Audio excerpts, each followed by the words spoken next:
All right, everybody.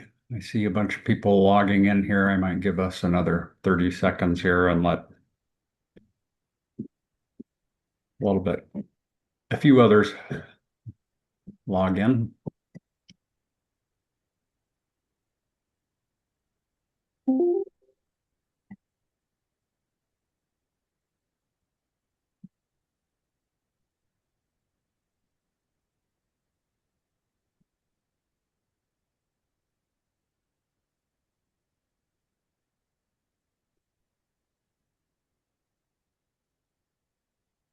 All right. I think we will go ahead and get started. Um, Welcome everybody to the December 2nd, 2025 meeting of the Single Exit Multiplex Housing Technical Advisory Group. If we could take attendance, that would be great. Roger Haringa, I'm here. Dan Young, Here. John Hall, Joe Mayo, not seen online. Andy Lorenz let us know he wouldn't be able to attend. David Kinley, Here. thank you. Jeremy Moore, not seen online. Jonathan Goldsmith, not seen online. Robert Baglio, not online. Michael Wright, not online. Jesse Bank, not online. Shweta Sinha, not online. Mike Messer, Here. David Lynham, not online. Rich Geisky, Here. thank you. Spencer Gardner, not online. Derek Hugel, Here. thank you. Richard Williams, Here. John Sue. He let me know he would be around an hour late. And right now we're sitting shy of a quorum by one seat at the moment. I'll if we want to continue to do some introductions, I'll monitor to see if anybody else trickles in. Okay, thank you. Is there anybody from the public that would like to introduce themselves? Elizabeth, go ahead. Yeah, Elizabeth Torsky with Cascade Natural Gas. Thank you. Patrick? Patrick Hanks with the Building Industry Association of Washington. Thank you. Thank you. Welcome. Anybody else? Okay. I just would like to do a little bit of an intro, set the table. You will see that on our agenda, it got updated here at some point recently, that we have both the single exit and the multiplex housing work on the agenda. My hope is that the single exit, we can go through and wrap up, basically have that ready to go. I'm not sure if we want to vote today to pass it back up to the State Building Code Council or wait until the next meeting. I think it's the 18th, but hopefully basically be done with the single exit work. And I don't expect that to take us all of the time. And so assuming once we're through that, I will move us into the multiplex housing. I know that there's some EV information for us to digest and look at. And I'm hoping that the egress is ready to look at in detail and make some decisions on. So that's my hope on the progress we'll make today. Richard, go ahead. Thanks, Roger. Do we have a document that we can review if the expectation is that we're going to approve something for the single exit? Can Yeah. we look at a document? Do you have something available? I think those documents were posted. I didn't know, Dustin. So we have we have all PDFs and stuff here on our meeting page. But if we go back and navigate to the single exit multiplex housing tag page, I have these documents here both in PDF and Word formats for multiplex housing and single exit, and these are updated to the ones we've got online today. I guess what I'm talking about is like similar to the baseline document that was submitted and that we worked off of. Do you have a document that you're going to be submitting to the SBCC? Yes, currently it is what is labeled That as is the that. single exit baseline document. So that's currently in like revision 3 or 4 for single exits, and I think 5 for that multiplex housing baseline document. That just got the most current dates on there. And if it works for everybody, I could put all the other revisions up there. They're still in existence. But if we went back and tracked through the past meetings, any of them that are in here, they are the current versions that for that meeting on that day. Okay, so that document includes everything, all the changes, and that's the thing that we're going to submit. Okay, I'll take it Yeah, back. Yes, barring changes and stuff today, Okay. stuff posted will be current.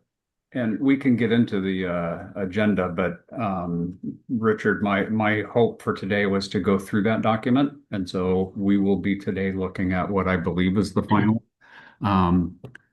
I also considered maybe we should put off until the December 18th meeting to take a final vote in case people haven't had the opportunity to look at it. And then my hope is, and this may be a stretch, maybe not, if we can get through all of the topics on the multiplex housing, we can then get a document published and up on the website,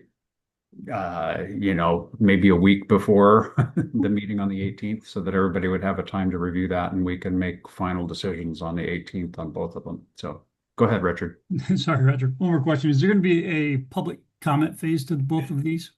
Yeah, and I've got to completely understand, but what I envision currently is it would go back to the SBCC. The SBCC would approve it and move it into basically the CR 102 process. The CR 102 process, Dustin, correct me if I'm wrong, for all of the codes are scheduled to come out in, I don't have it in front of me, late The plan is in January. January for Yeah.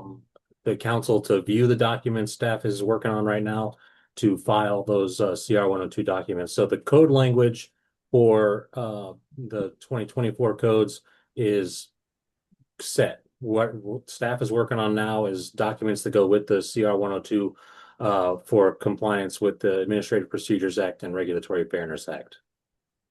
So Richard, the current plan is that, the council gets it. I don't think we have a December meeting, but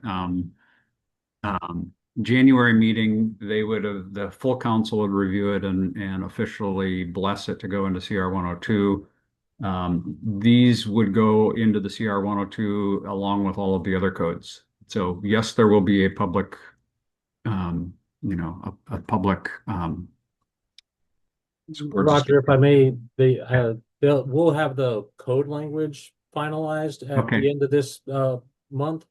But they're going to need to have a little bit more work done on for the APA and RFA compliance documents. Okay. So we'll have some time drafting those, but we also are planning some interaction with the stakeholder groups so that they can comment on, the impacts of these before we file a CR 102.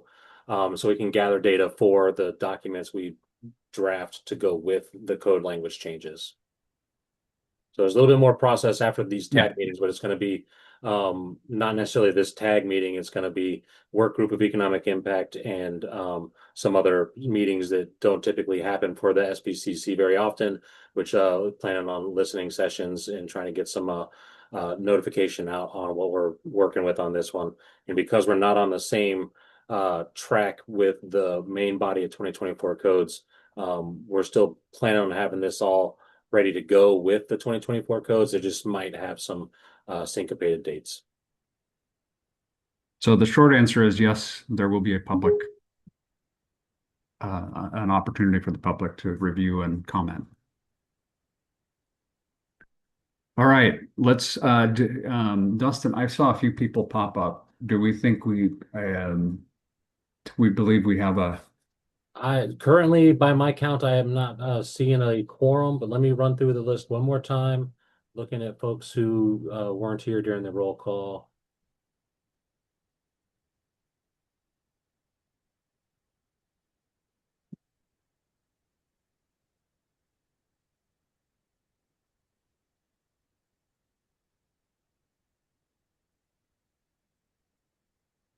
So right now, I'm not showing a quorum.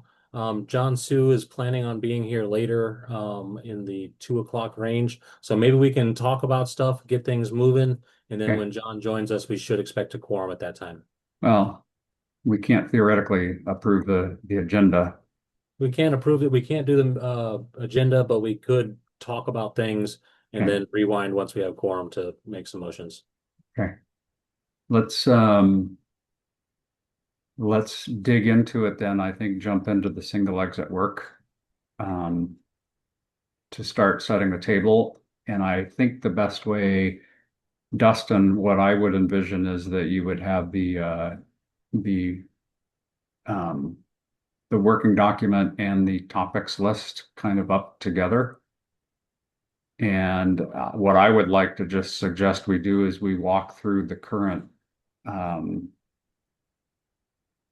um, document on the right.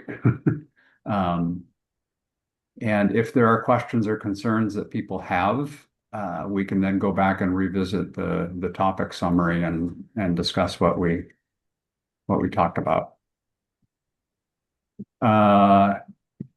H. Jeter, is that Derek? That is. Go ahead.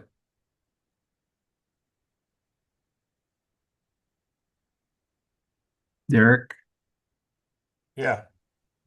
there you go. H. Talk to me, Roger. I'm not I tracking. think you're calling on Hoyt. Oh, Hoyt, Jeter, sorry. Okay, wait. Thank you, Ardell. Hoyt, your hand is up. Do you have a question or comment on single exit?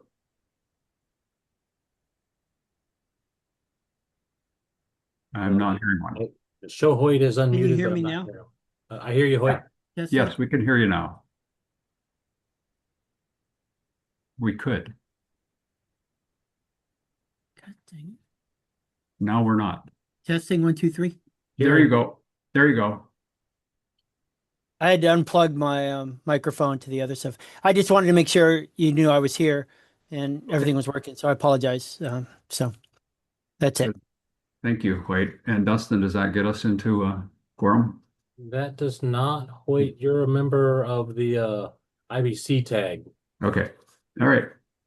Well, let's go ahead before we make any official votes, or once we figure out we've got a quorum, we'll come back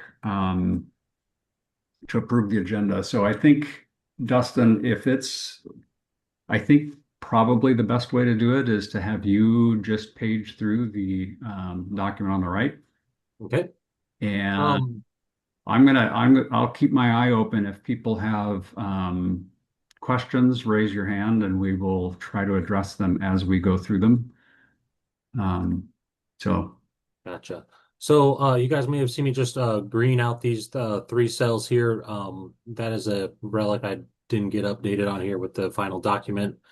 Just to start off there, that is in 101.2, the exceptions here for that section.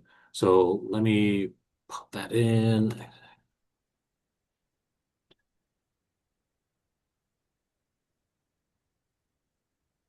And then I'm gonna take those and put them actually in order with everything else. This has been reorganized to flow in order with the document on the right.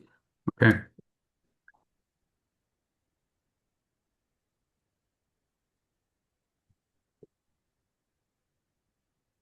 All right.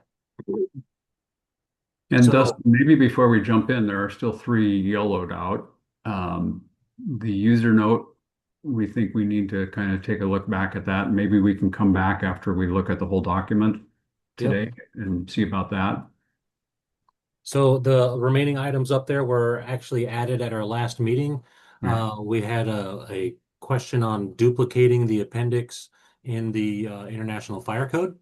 And as far as, the process for inserting that into the fire code, we'd need some motions by the council and it would follow a similar process. We don't have a CR 101 on file for doing rulemaking on this topic within that code body, but it is something we could bring in there, especially if it is word for word the same.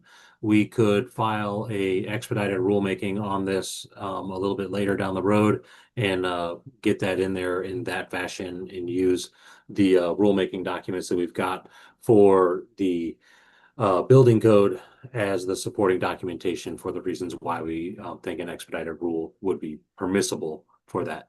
So I'll pause there. Is anybody had a chance to think on a duplication of this appendix in the IFC in more of a clarity thing than anything else is the way I understand it.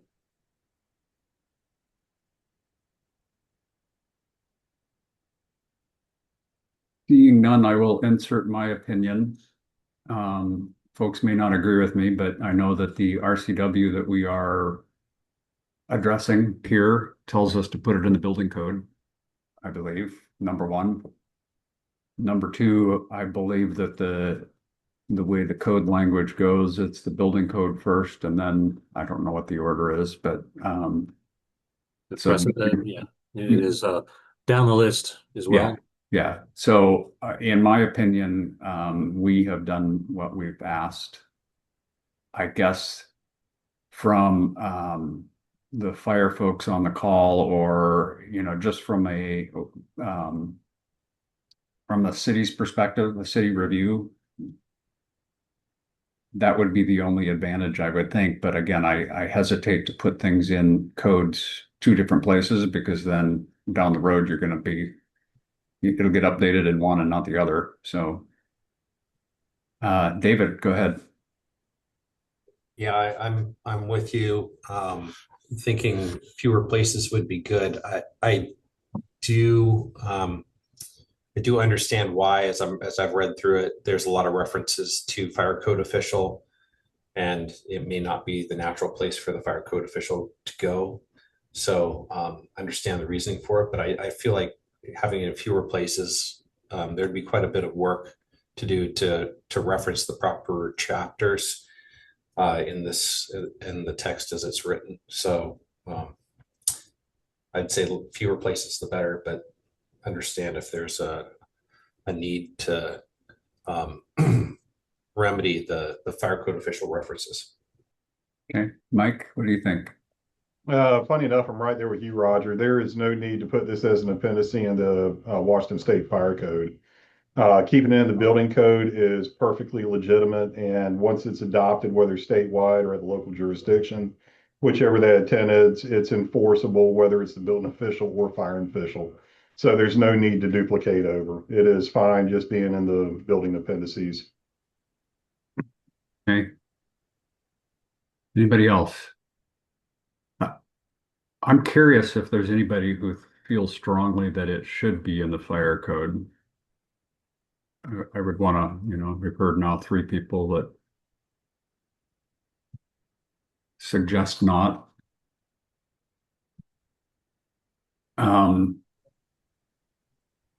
Okay, I'm going to, Dustin, again, I don't know if we have a quorum or not. I'm going to suggest that we've talked about it and then decided to keep it only in the building code. Yeah, just keep it in the building code. That works. Who's the guest with your hand up? Ken Brulette, Seattle Fire. Sorry, I'm on Thanks, there.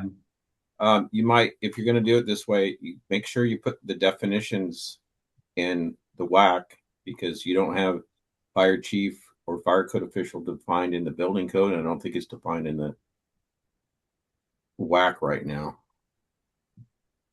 You might just want to double check that, since you italicized them.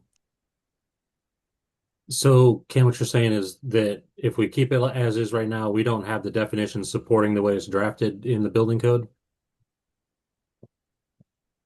Yeah, I quickly looked and I didn't see them in chapter 2 or in the building code for definitions. If some of the other appendices within the codes, we could have a definition section that's relevant only to this appendix to tackle that need if that's needed. Okay, Mike? Yeah, to solve the issue that Ken brings up, all you have to do is in front of those definitions, or add a definition section, make sure you have the not parentheses, but the bracketed F, and that would refer to the fire code chapter 2. Like, Yeah. Okay. Good comment. Ken, your hand's still up. Is that, think you're, thank you. Okay. and is it pretty much any of the defined terms that start with the word fire is the ones we're targeting here? So I'll run through, and as I see them, I'll paste that in. Okay. Okay. Since we got started, we will read through the user note as well to make sure. We might as well do that at the beginning. What is the exception in, I'm sorry, it's kind of small on my screen here. I can blow it. Oh, so in chapter 10, specifically, section 10,006, or no, sorry, 1006.3.4, I'm pulling up the code section board, suggested to add a potential number 6 to exception in this section. So give me 2 moments and I'll pop open the section and we can discuss that one real quick. I'm going to pull open the 2024 model code to review on this one.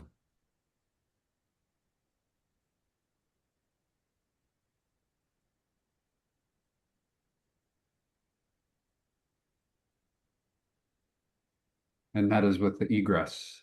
Yeah, that's the section for single exits.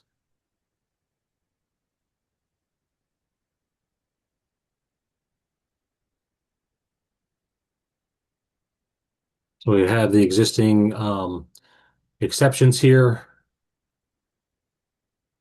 I think we discussed on adding potentially or when constructed in accordance with Appendix XX. Seems appropriate to me. And if we go back to the document, there are changes to both the building code and then the appendix itself, right? No, for this one, this is all straight appendix language except for the 003 section. Okay. But in our multiplex housing, we have some definition changes there. So if we want to target a section for the building code, we have the ability to do it. We just need to draft it in there and make it clear what sections we're doing. So I can actually drop this in here now, and we can. Go ahead. I don't want to. It looks like there is a. But is there not something where we've said in the code, the single exit is meant to be adopted statewide? So we not have to have some charging language from the main code? That's what we have right here. Appendix Okay. XX developed by the state of Washington is included in the adoption of the International Building Code. Okay. And then we have at the bottom of this document, and just for clarity, we have all of 1006 in here, but we have the not more than 5 stories of group R2 apartment houses already drafted in this document for us. That's on a page break, so I missed it. So you're suggesting that that exception will be added? Yes. Yeah. Okay. And it's only highlighted because it's the only amendment in all of this stuff that's running through this section. Okay. That's the emphasis right there.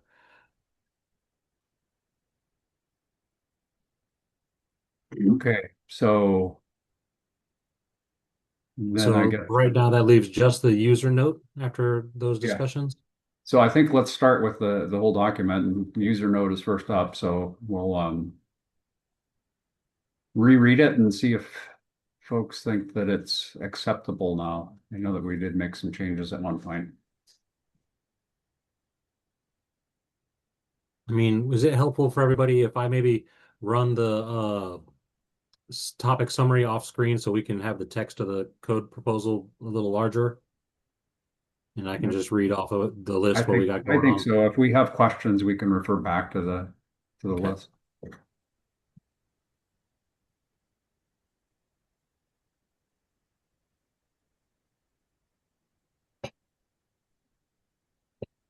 would, right off the bat, I can see that you have an appendix Q reference in there, the first. It probably needs to be XX. Hoyt, go ahead. Yeah, I just wanted to say one thing that is important, and I found this in the past for RCWs. They sometimes get changed, but this doesn't. But it's like he's 35.103.040. This is more for when you're going back and making sure those stay matched with the appropriate RCW. I have found in the past that RCW numbers change, but this doesn't get updated.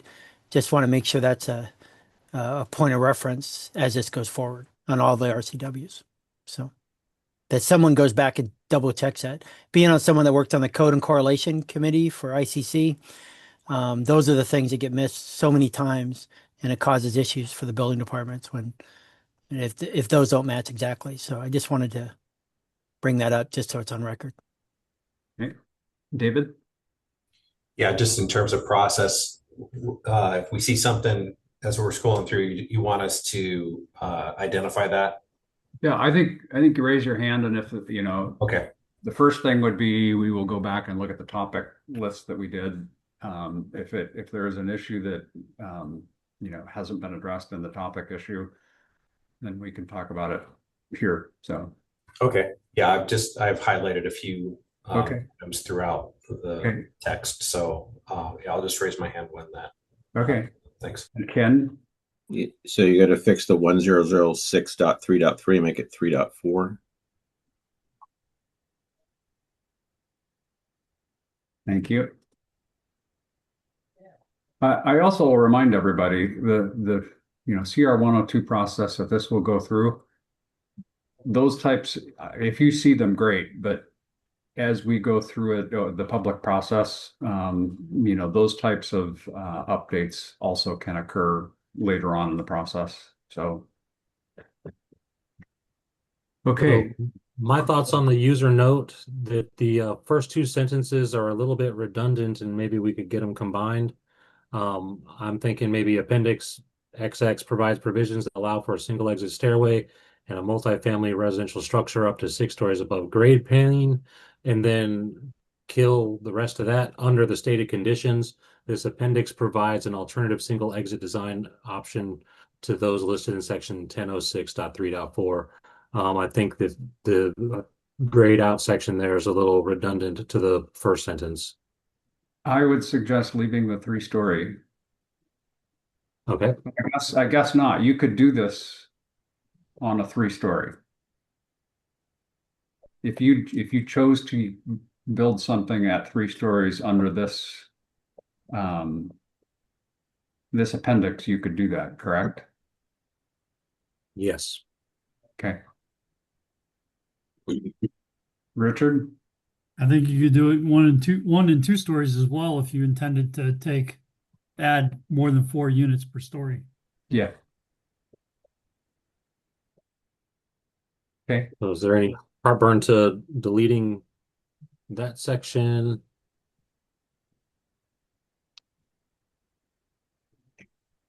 I think that that's acceptable. Anybody that has heartburn with it, go ahead and raise your hand. I think that's okay. And again, we'll all have one more time to go through the whole document. Ardell? Apologize if I missed this discussion. One of the uses of the user note is to provide background to when you would use this. Like, there's nothing in this that makes it clear that this is not optional. Is there? Am I missing that?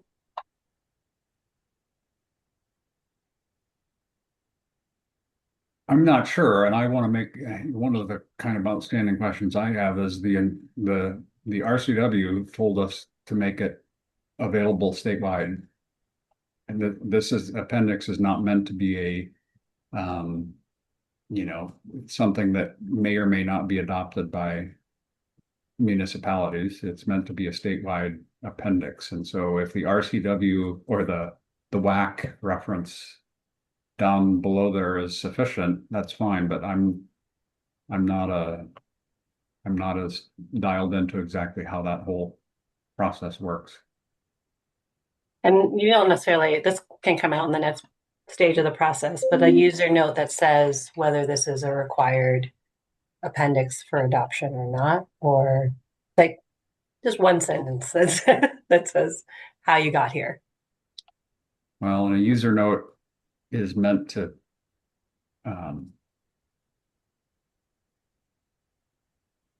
Yeah, user note is not code. This is Hoyt, I real know. quick. I Yeah, know. so yeah, so I'm with Ardell on that. Yeah, So I like that because it does clarify at least the intent that it's statewide, and then if you have to start figuring out exactly how it gets there. Okay. My last question is about the user note and then the about the appendix. Could I cut that right there and just have user note appendix XX is adopted and run off to the races? I think so. Derek thinks so. Okay. Okay. Weren't you going to put something in there as optional, or maybe I missed it? I thought Ardell was spot on. I've added this section right here. It's not optional. I mean, I guess it's optional for the designers to design their buildings that way, but it's not necessarily optional for a jurisdiction to say, no, we don't allow use of that appendix. Oh, true. Right. I see that angle. All right, so that tidies up the user note. Yes. Yeah, Dustin, that helps. I have an issue with Oregon and their adoption of Appendix Q for smaller, and we talked about this before. It's an optional route, but they used it. They forced their hand and they said you cannot build modular in a factory off-site because those need to be reviewed by the local jurisdiction. So, yeah, I guess keep it as is. Okay. Useless comment. Rich. I guess maybe I don't understand it at the state level, but wouldn't the state, if we put this appendix in the back of the building code, wouldn't the state just in their adoption of the state building and fire codes adopt this appendix outright, and then it would apply statewide? So you wouldn't necessarily have a user note here. It would just exist here, and the state would reference in their adoption. No different than they already do on a couple of the other appendices. I think the intent of the user note is really to add some clarity at the beginning of this appendix.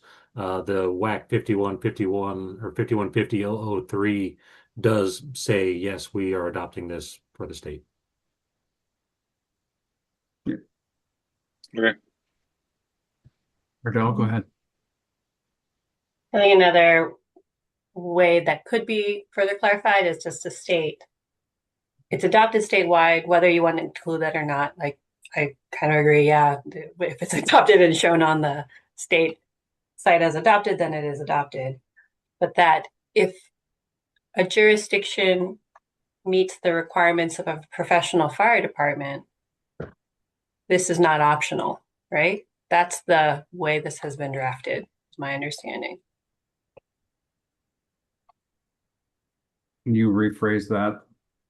So, appendix is adopted statewide where a professional fire department serves the jurisdiction. Yeah. This appendix is mandatory, correct? Yes. I would agree. It would be allowed outright if where you're wanting to build this type of structure is served by a professional fire department, it would be allowed outright. Correct. But it would be also disallowed where it's not served by a professional fire department. So I think that's not clear. That's the user note I'm looking for is the, hey, this is adopted statewide, but if you don't have the professional fire department, this isn't mandatory for your jurisdiction. I don't know how to say that in a user note, but I think that's the language that would be helpful for a jurisdiction to see at the start of the appendix. I would agree with you, Ardell. Do you want to create and then break it back into two sentences? Appendix XX is adopted statewide, assuming the provisions in XX 101.1 are met? Does that clarify that?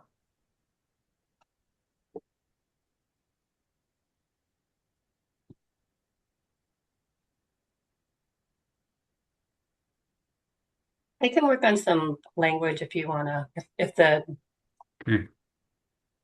if that concept is okay from this committee, I think we can work on the language.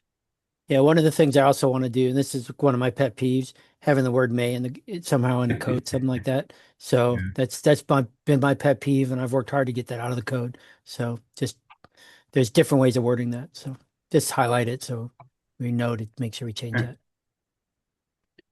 So Ardell, you're suggesting you're going to take a look at this, given the discussions we've had, and come back with something and final adoption at the next meeting, we can clarify that. Yep. Okay. Is that all right with everybody? So we'll just leave it as is for right now, update the draft online, and Ardell, when we're done today, I can send you the Word document of this. I've got a Word document. I'll Oh, you're send you what working? I got. Thanks. Okay, thanks. Dustin, if I could then have one question, a request. Can you just kind of the overall layout of this? So 101.1 is professional fire department. Mm-hmm. What is 101.2? Kind of what is 101. the overall organization? Let's 101.2 see, is so general. And then that's kind of everything. So 101.1 is the fire department, and then 101.2 is Yes. everything else. correct. Okay, thank you. All right, so running down our list here, we had the professional fire department stuff was initially in the user note of the WABO appendix. That's moved out into section 101.1, where we talk about the definitions of the professional of the fire department and what that means for their capabilities for performance for single exit buildings. And then as part of this one, the jurisdictions are reviewing some documentation from the fire departments serving these buildings and reviewing what's going on here to verify that, you know, it's up to the building codes or building officials review to comply with what we have in this appendix. I'm sorry if I'm muddling that. Yeah, I I'm have just. go ahead, Oh, I'm Bart. sorry. Yeah, I've been going through this and stuff. I just have a question for maybe some of the fire people on there. I know Tacoma, we don't have this problem, but when you have response time, is that a define? Like, what is the length of a response time that is acceptable, or is that just going to be ambiguous and it's still going to be up to the person? That's item number 3. I have no. I'm looking at my notes on my other computer, and that was one thing I just had a question on. Should that be somehow defined?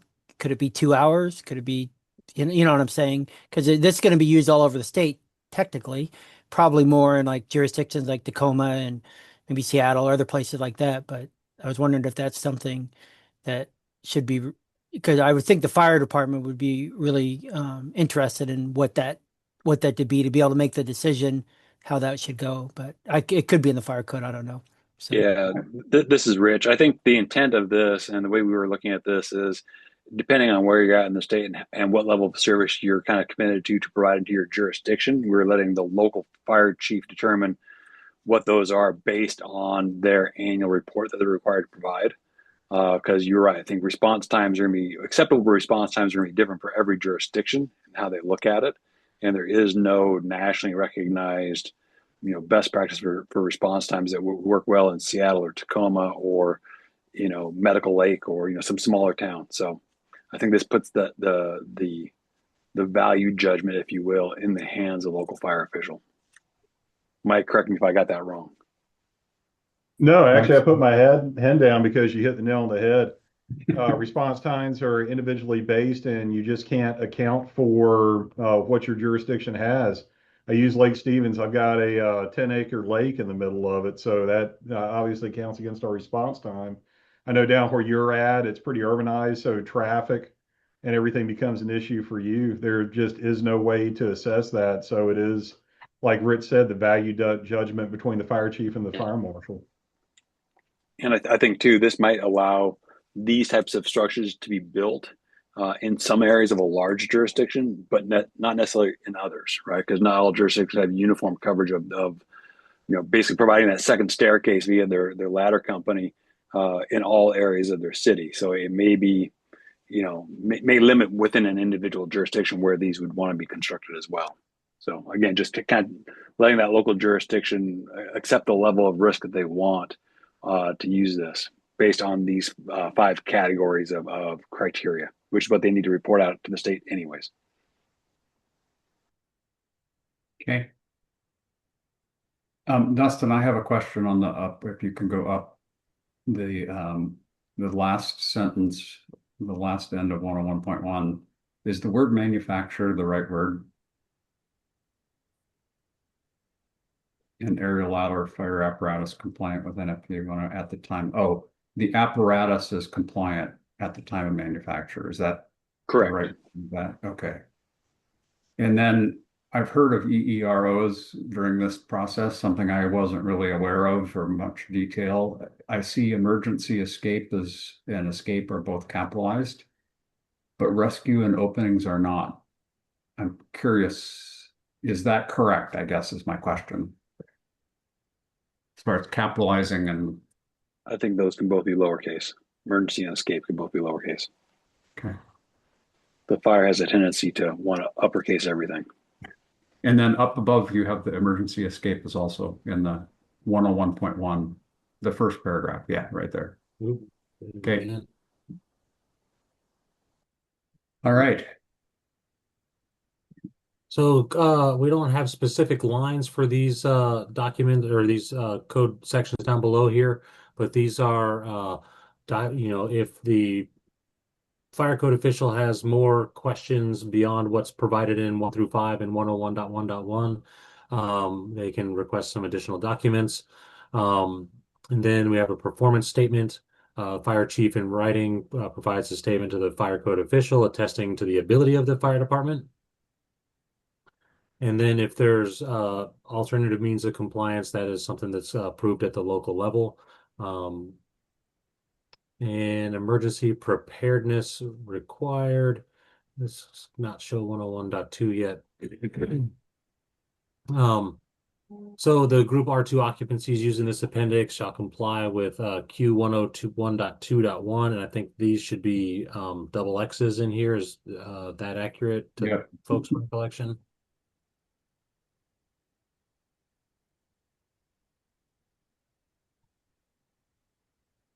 And we have a fire safety and evacuation plans in accordance with the fire code, an emergency guide in accordance with the fire code, and then we have an inspection section for the fire code official to conduct inspections within these buildings. Ardell, go ahead. Dustin, is that the right code reference? 101.2.1 and 101.2.2. It is probably the 2 that are right below here. So 101.1.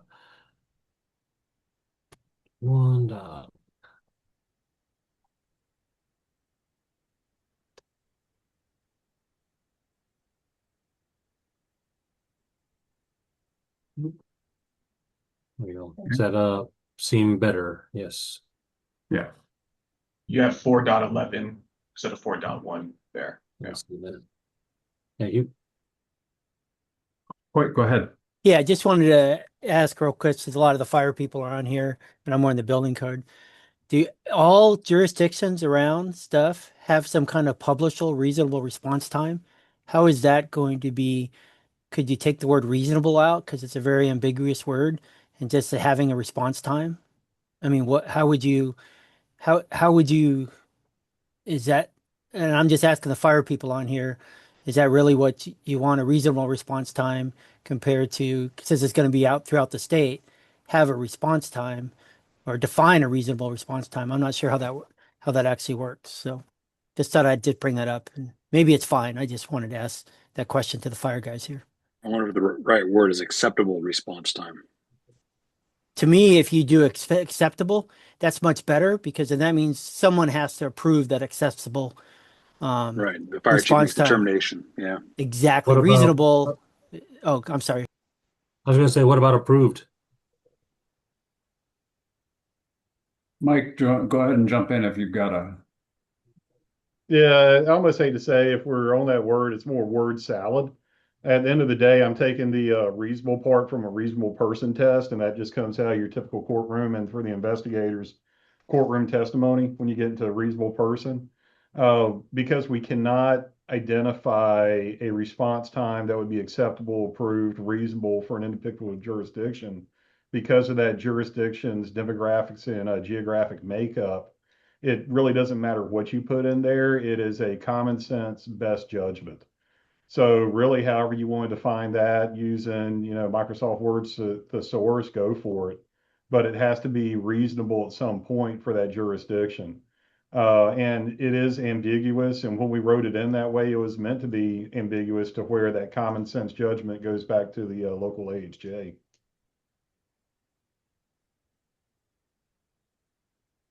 Okay. I like the word acceptable over reasonable personally, but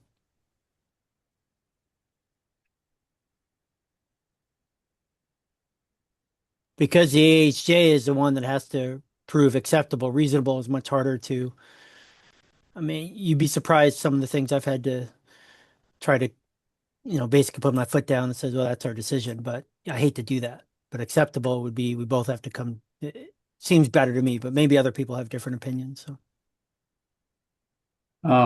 This is the fire chief who is making this determination whether it is acceptable or reasonable, correct? Fire code official. Yeah, and sometimes those fire code officials are also building officials. They do both, so they're not always. No, but it's the fire chief. Yeah, it's Be the fire chief. Should be the fire chief. Yeah. Okay. Mike, what do you think? Go ahead. Yeah, I was going to say if you want to use common terminology, I'd actually go with approved. Just because that is a defined term in the technical codes and it just makes everything clean. Yeah, I like that. Acceptable, reasonable. Okay. Just go with it has to be approved, and the definition of approved is simply acceptable to the AHJ. Yep. Perfect, Mike. That's what I was hoping it would get to.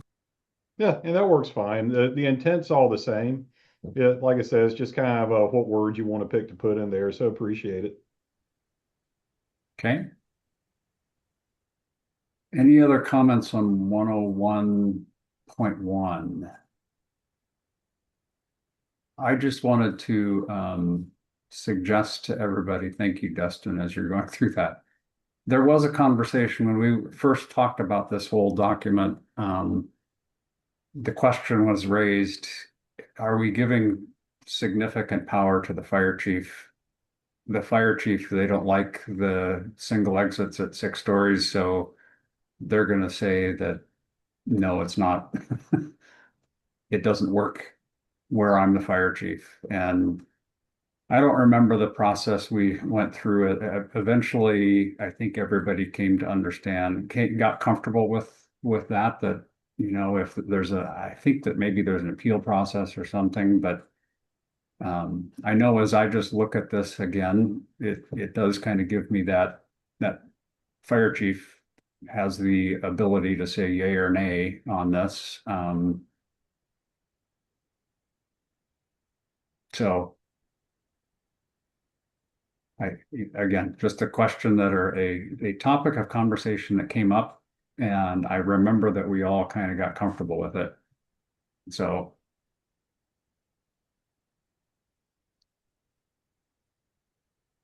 okay. Roger, I think we might have a quorum here present now. Oh. Michael Wright, are you in attendance now? Yes, I am. Okay. With that, we do have a quorum. Well, then I guess it would be proper for us to go back and approve the agenda. If I can take a pause on the conversations we're having and get a motion to approve the agenda. If you could put it up on the screen. I so motion. Thanks, Derek. Do I have a second? Second. Thanks, Mike.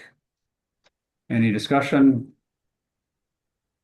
All those in favor say aye. Aye. Aye. Any opposed, say nay. Thank you. Now we can officially move into the single exit work. Alrighty. So we were still talking about that, the rest of the fire department stuff in here. Is there more we want to touch on before we move to the actual provisions for the building itself? Ardell? I wanted to offer up the sentence for the user note. And I can email it to you as well, Dustin. Okay. The provisions of Appendix XX shall be adopted in jurisdictions with a professional fire department, meeting the requirements of Appendix XX, Section 101.1. Definitely probably should email that one to me. I can't I'll type email it. Yep. But does that, I think that's, again, that's going to be a user note and not in code language, but you're basically saying the jurisdictions that meet that requirement have to adopt it. So the state adopts the appendix, but then appendices are optional and the locals have to adopt it as well. And that's what this is saying, that if you meet that, that is the, that it's required to be. Will you read it again, Ardell, since we're not looking at it? Sure, hold on. If you want to share a screen, I can let you do that too. I'm just gonna email it to you, Dustin. Okay. I'll read it though.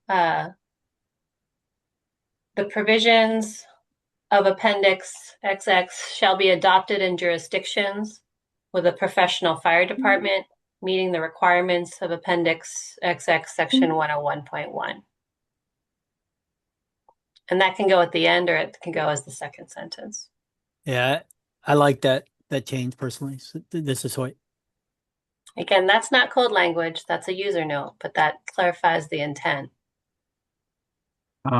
Yeah, I know that. So Angela, go ahead. So my question is, so jurisdictions are not required to adopt codes. Once the state implements them, they go into effect. Changes to the code are adopted. So if the state adopts a mandatory appendix, I don't believe it has to be adopted separately. It only has to be adopted if it's an optional appendix. Does that make sense? I'm starting to sound like Micah. Yeah. So then, Angela, how would you state that the appendix, there's nothing in here that says that the appendix is mandatory only if you comply with 101.1. This was supposed to be a user note that clarified that. Right. I heard you say that that jurisdictions had to separately adopt it. And I just wanted to clarify that if it's a mandatory appendix that's adopted by the state, then it's already implemented for any jurisdiction that meets the minimum requirements for it. And no, I don't know how to reword it. I just wanted to clarify that. So I was, because I had originally had shall be permitted in jurisdictions instead of adopted. Actually, I've got a suggestion. John might have something too. Yeah. I know John might, but before I lose this, how about the provisions of Appendix XX are adopted statewide in jurisdictions with professional fire departments meeting the requirements? May I suggest adopted be changed to applicable? Yeah. John, you want to weigh in? I was going to suggest implemented, but yeah. When you first read it, Ardell, I kind of liked when we had the statewide language in there, and you've taken that out. No, I had just added this one sentence, so it was not meant to replace it. It's okay. You guys have it now. It's all yours. Shall be adopted statewide in jurisdictions. Oh yeah, Appendix XX. Oh, now what did you do? Shall be implemented statewide. I'm putting the old and the new on there. Give me one moment. Okay. And again, this can get wordsmith outside of this if you'd prefer. I was trying to close out the fire section though. I think this user note is meant to clarify Yeah. that. So I had the provisions of Appendix XX shall be adopted or shall be implemented. I can go either way. In jurisdictions with adopted or implemented statewide. I like to have that statewide reference there. In jurisdictions with a professional fire department meeting the requirements. I like that, but I don't have a strong opinion about adopted or implemented. I think based on Angela's comment, it would be striking adopted. Okay. Yeah, I like this wording right here, the implemented statewide. Rich? I was gonna say it's really the structure that we're talking about, right? So Appendix XX shall apply statewide to structures. Shall apply to structures when like when supported by, or when the jurisdiction has a professional fire department that can deal with that building. That's when this is really going to apply statewide, right? I had good wording in my head and then I lost it. I apologize. Let me think about it again. I'll raise my hand. I think it's fine as a placeholder right now, and if the tag wants to come back with different versions of that, that's great. Yeah, I think I would like to move on. I think our intent here is that this will be published and at the meeting on the 18th. If people have suggestions, we can have another conversation about the user note, which is just a user note. It's not legal code language, but okay. That sound good to everybody? All right, so I think, is there anybody else that has questions about, I see another fire code in the inspections, you need to put the bracket F in 101.1.5.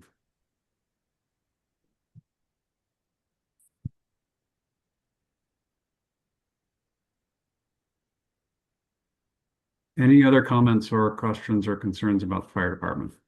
Fire sections. Okay. Hearing none, let's go ahead and jump down into the general section. Okay. All right, into the general, I guess before we get there, the fire department, apparatus access roads, we determined that local ordinance would guide the requirement. Fire department water supply is per the base code. We're looking at IFC Appendix B. And then fire hydrants is also per the base code, looking at IFC Appendix C. And those would drive those requirements. So there's the appendix is silent and the base code governs that. Getting into 101.2, this is where most of our requirements are kind of labeled out. We have the number of stories served by the single exit, and we have it as the top 5 of our 6-story building, and the lowest story makes that 6th story. And that's just here in 101.2 in the very top. Getting into the sleeping units topic is limited to R2 apartment houses only. We did discuss potentially some other allowances in there, but we did landed on the R2 only. Same, I guess the next line as well in our topic summary is R2 apartments. Then we have in here the electrical room on the floor, mechanical rooms on the floor, and the internet and data connection room on the floor of the dwelling units above that first story. And it's okay with a rated door, and we put that in number 2. We had an exception at the last meeting. Then we get into the number of stories total, I guess I have my exception out of order a little bit on there. We're back to exception number 1. We're limiting to 6 stories total. I'll pause. I see a hand for David. Yeah, I just needed some clarification on items 2 and 3. So I'll let you get there, but I just wanted to highlight, I felt like there was some contradictory language in there. Maybe there's an explanation for that. Okay.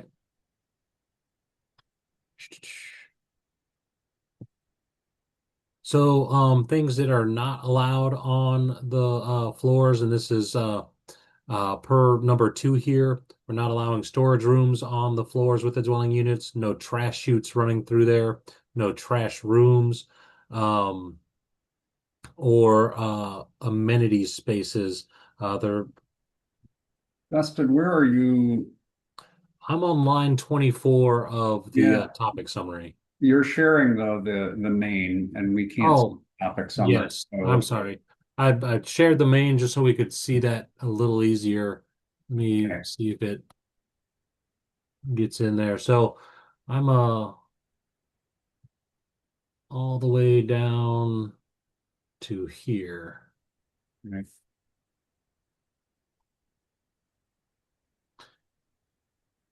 So we're still on 101.2 number 2.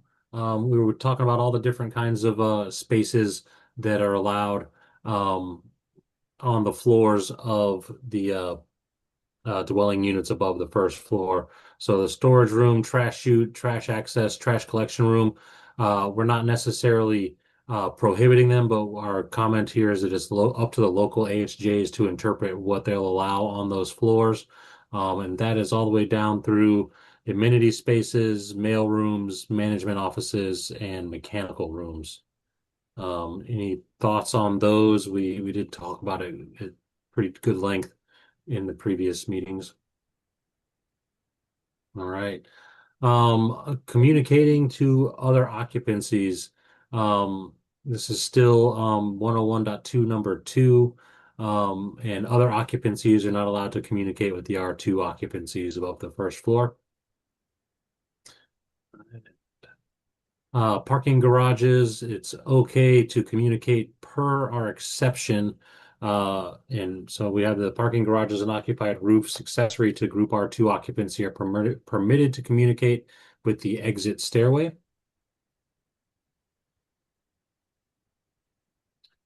We have occupied roofs on 101.2 number 3, and my comment in here is a little small. But decks up to 750 square feet are permitted per each dwelling unit, but prohibited on common roof decks. So that's number 1 and number 2, and so we had some comments on those. David, go ahead. Yeah, I'm just trying to understand. So the exception in item 2 says that the stairwells can communicate with occupied roofs, but then item 3 says that the stairway shall not serve that occupied roof. So I just need to understand that. Maybe I'm missing something.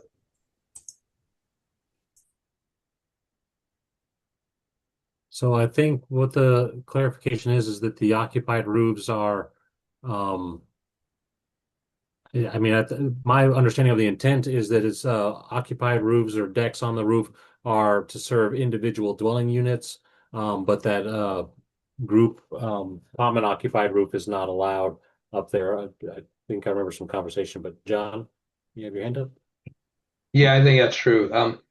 I was going to say that the other key thing on number 3 is that shall not serve. It's not that it can't serve it; it can't serve as the required means of egress. So you can have your private roof decks, for each of your units up at the top there by the exception, and then they can, if they want, they can feed into the stair, but that can't be the required means of egress, is the way I would read this. So you would have your required means of egress for the private roof decks is actually back to the unit.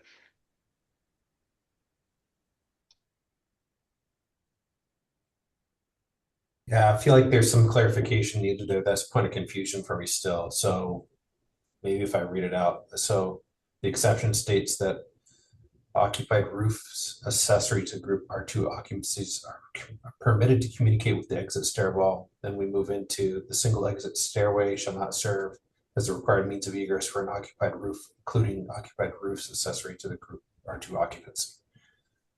It sounds like we're talking about the same thing, but we're in one statement, we're saying it can communicate.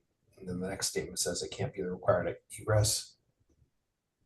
So I'm still, the language is tripping me up. Richard, do you have a comment? Yeah, I guess I don't remember this part of the conversation. I thought that the roof decks had to be accessed through each individual unit. Is this saying that we're allowed to provide a means of getting to those via the single stair? Ardell? I think it may be cleaner just to strike it out of the exception.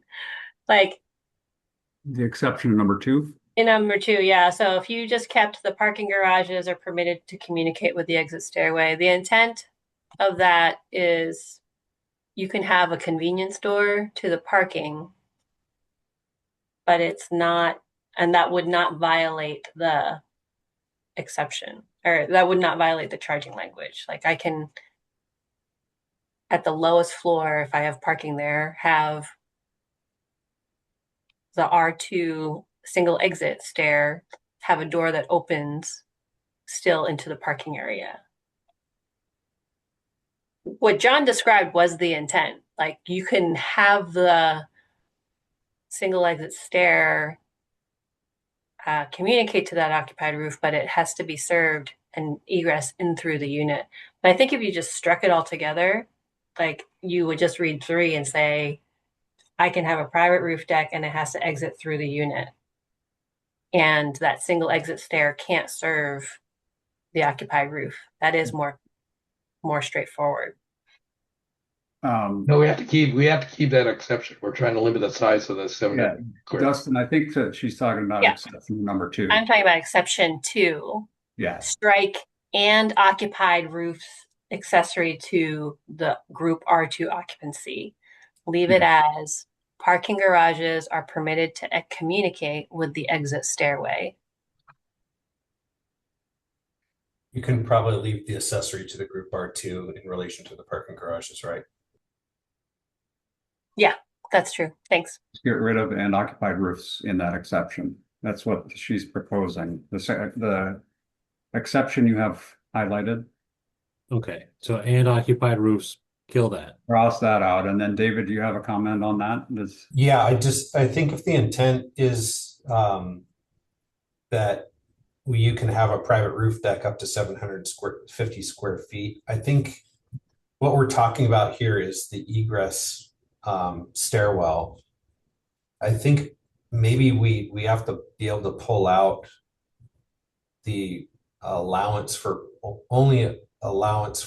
occupied roofs to be a private roof deck of 750 square feet somewhere.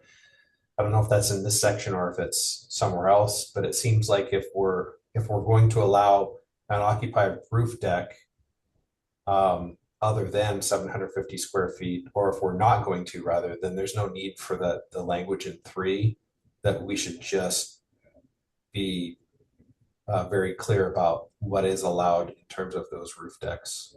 Maybe changing the language and the exception to just encapsulate the whole requirement.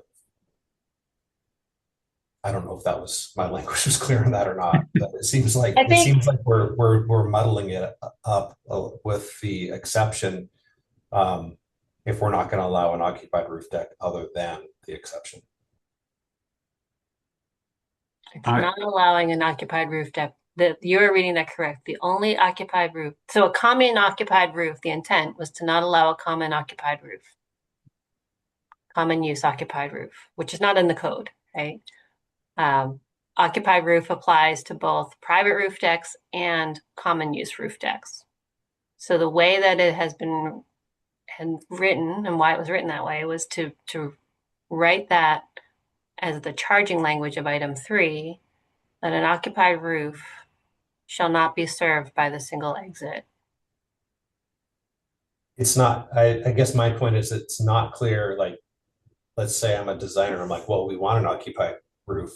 I can't use that single exit to serve as the egress. I guess I'll need another stairwell. You see the confusion? So in my mind, we're talking about the exit stairway. Yeah. But we're trying to also scope in that you're only allowed to have a 750 square foot private roof deck. You're not allowed to have a common roof deck. So David, would you prefer item 3 basically just say common roof decks are not allowed in some code language? Occupied common. Yeah, I think the topic though is of 101.2 is the means of egress, right? Not necessarily that you are or not, you're allowed to or not allowed to have a roof that's common. 101.2 is everything else. It is not just egress. That's the way this is formatted. Is 101.2 is everything but fire. Copy. Thank you. Yeah, Roger. How about on number 3 as a suggestion? I think if we just say the occupied roofs are not allowed, period, and then the exception is private roof decks up to 700 square feet, 750 square feet above the 6-story, accessed by a stair serving only that unit. So a common roof deck would be just flat out not allowed, but you can have a private deck up to 750 square feet, but you got to use your interior stairs to get to your front door to get to the common stair, the common egress stair. I agree with Rich. Thank you. And then cross it, then take the accessory occupied roofs out of 2 entirely. I totally agree with that, because then you got a statement that says, deals with parking garages and building spaces, and you have another number 3 just deals with the occupied roofs. I completely agree with getting rid of and occupied roofs and exception to number 2. Now that's very clear that exception is only talking about parking garages. And I also tend to agree, just the sentence for item 3 is that occupied roof decks are not allowed.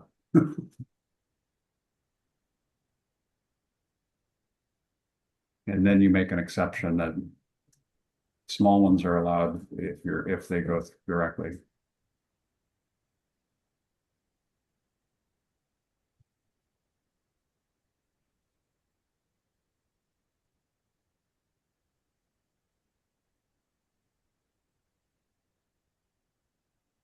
I think you can get rid of the word decks. Occupied roofs.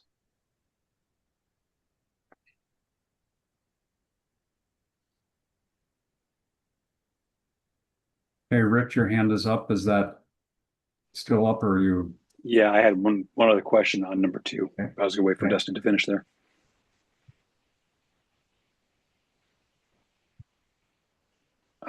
So my question is, so we've got a 6-story building with a common stair, and we're going to come down to grade, and we're going to egress out of the building. And the way I'm reading this is that the garage, when I get down to that grade level, I can have 2 doors. One door that leads me to the exterior and my egress path to the public way, and one door that leads me into the garage if I want to go to my car. Is there a situation where my approved egress path would be through that parking garage? And would that violate how we have that currently written? In other words, do we want to have the ability to egress through a garage or not? John, go ahead. I think no. The idea is you can have a convenience store, but you're not allowed to use that as your means of egress. I think that's intentional. That's something that came out of the Seattle code. I would agree. Yeah. I guess is it clear that the garage cannot serve as a path to the garage cannot serve as a means of egress? That's in another provision. Okay, thank you. It's in the base code provisions. So exit discharge has to be continuous for a stair to the exit discharge. So the stair is an exit. You can't go through, like reduce the level of the rating. Yeah, Right. so you can if you use the 50% because there's only one stair. It's 100%. You can't use it. Direct. Okay, Yeah. perfect. So it's somewhere else. It's there. My It's chapter 10 skills are a little rusty since I don't do building reviews on a regular basis. Thank you. Okay. Hoyt. Yeah, I'm just saying the same thing. Yeah. I agree. John and Ardell is correct. So, okay. But that was it. All right. Are we comfortable with 2 and 3? Okay.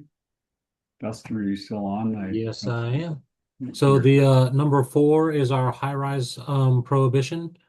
Keeps it at 75 feet above the lowest level of fire department access. Coming up on number 5, we arrived at a 20 units served by the single exit, and any combination of those on lower story buildings we deem would work for this scenario for a single exit. Looking at the max square footage line on this one. Oh, John, go ahead. Hands up. All right. Just noticed that actually number 3 should be and the thing should be occupiable. That's the new terminology.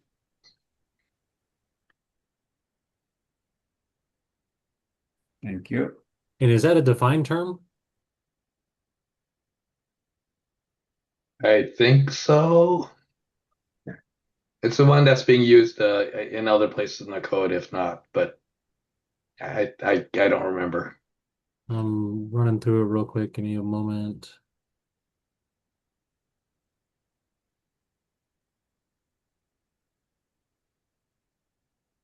Did you ask if occupiable roof is defined? Yes, sir. It is. Okay.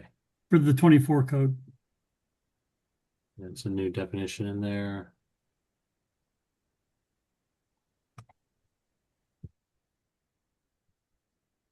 Okay. Thank you, John. We discussed max square footage for floor plates and dwelling units, and we had no explicit limit identified in here, so our appendix is silent on max square footage. Looking at construction types, we're looking at number 6 here, and looking at a 1 hour minimum with these types of construction. And so we got 1A, 1B, 2A, 3A, 4A, 4B, 4C, and 4 heavy timber, and 5A. I think that's all the 1 hour. Justin. Yes, sir. This is Derek with the modular plant down here. I am curious. We just focus on the IRC 5B type construction, non-sprinkled wood, primarily like 99% of the time. I want to make sure that I can do this out of wood framing structure for the building people, and they're like Ardell or others. Is that still doable? Those that know the IBC better than I do, or Marcus? I believe the 5A allows it, but it's still considered a protected form of construction. But John, okay, yeah, sounds good. No, answer my question. Thanks. That was what my thought was on the 5A, but I didn't know for sure. Thanks. Okay. Looking, so that's construction type on number 6. We're down to number 7 for our next 2 rows. Looking at sprinkler requirements and looking at types of sprinklers. I guess my cell is a little bit small. So we were looking to allow 13 Rs on October 7th. A motion failed for that one. And as a result, a full NFPA 13 system is needed for buildings using this appendix. Number 7, so 903.3.1.1 is the IBC section for NFPA 13 sprinklers. Looking at the next one, it just covers the same stuff. It's NFPA 13 standard sprinklers.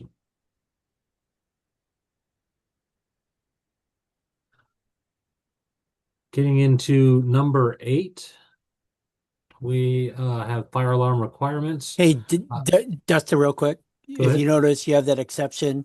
I'm just wondering if you want it where you have the sprinkler system there. You see where you have or 13, 1.2, under 8. Okay, Yeah, right here. yeah. I forget what 1.2 is. That a full 13? Maybe one of the fire guys. I'd have to look it up real quick, but you 1.2 have, is 13R. yeah. So you want to delete that, right? So you have 1.1 because up at the above you say it has to be with 1.1. So you'd probably put the same there. So That's relevant. Thank you, Hoyt. All right, so fire alarm requirements. We had John, do you have a comment? Go ahead. Similar to Hoyt's, but given this, since item 7 already requires the full 13, I'm not certain you need number 1 at all. It's already required and it's already going to be there, right? So I'm not certain we need that. yeah, I'm agreeing with John too. So Go ahead and strike it. Rich? I guess one advantage of leaving it there is it more closely aligns with 9075 that are general provisions of when you can omit all these manual automatic alarm devices in a fully sprinklered building. So it does provide some consistency there. But it could probably go either way. Russell?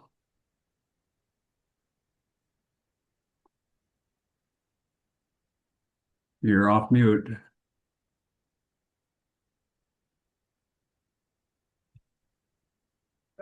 Can you hear me now?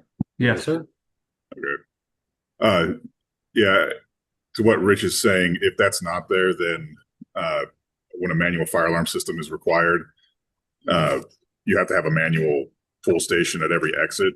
So that's just there to say that since there is a sprinkler system, we only have to provide one for the inspection and testing side for that sprinkler system when it's in test or maintenance. Otherwise, we'd be putting one at every exit. Well, isn't it a single exit?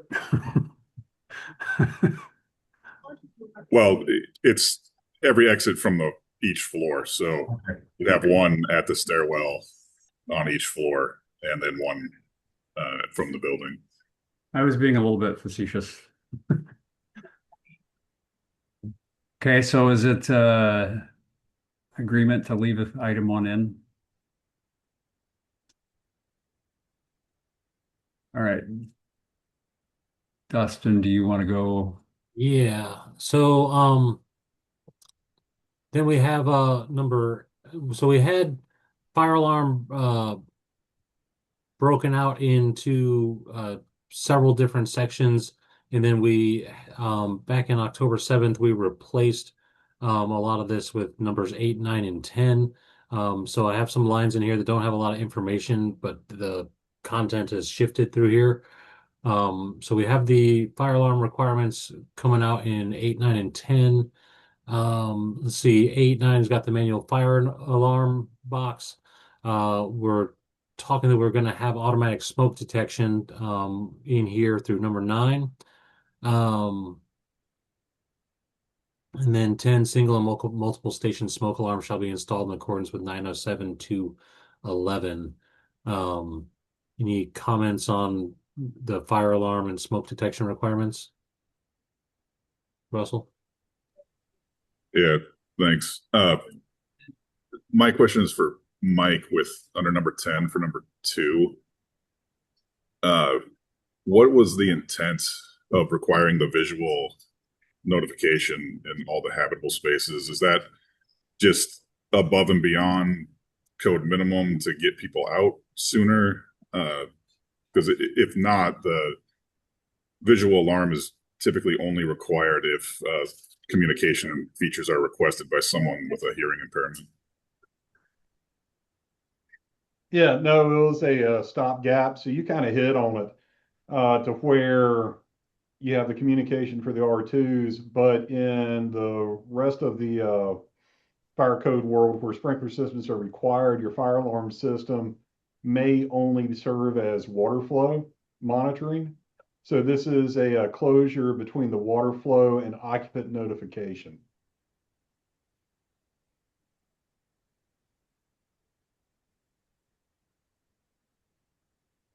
So if that's the case, with number 8 requiring a manual fire alarm system that activates occupant notification, then that would be requiring the occupant notification throughout.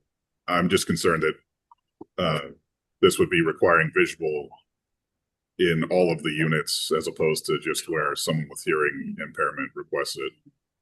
Yeah, and that's correct. Every unit would get a visual device. Okay, but if that's a 10th, then that's fine. I just wanted to make sure that I was understanding that correctly. Thank you. Yeah, no problem, bud. John?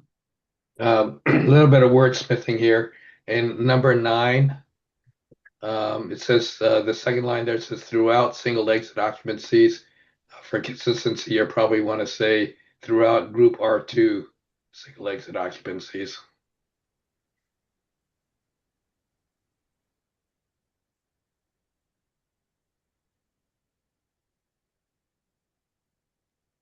With a capital G.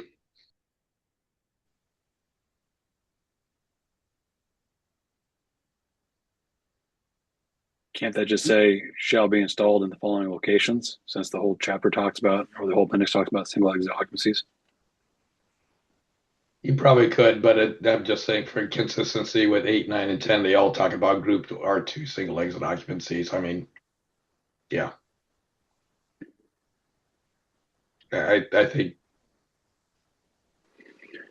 yeah. Take it out of all of them. Get rid of it in all of them, but yeah.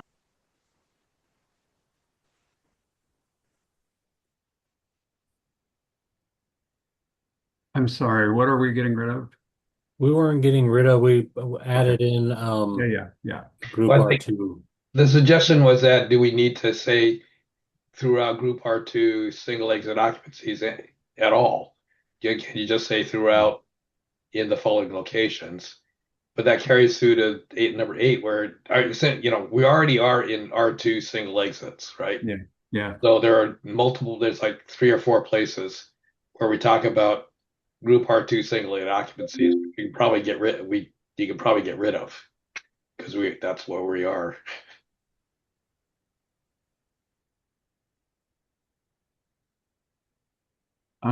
I guess I kind of like that.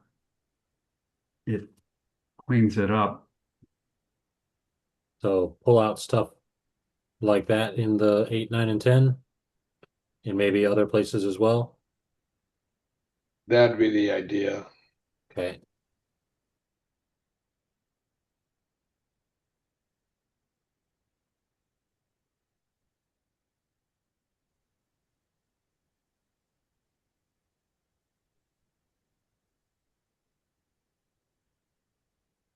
One thing I don't see in 8, 9, and 10, and I don't know if it's just an oversight, is we're talking about the audible alarms within the units, and we're talking about detection in all the common spaces, but we're not talking about visual notification in the common spaces.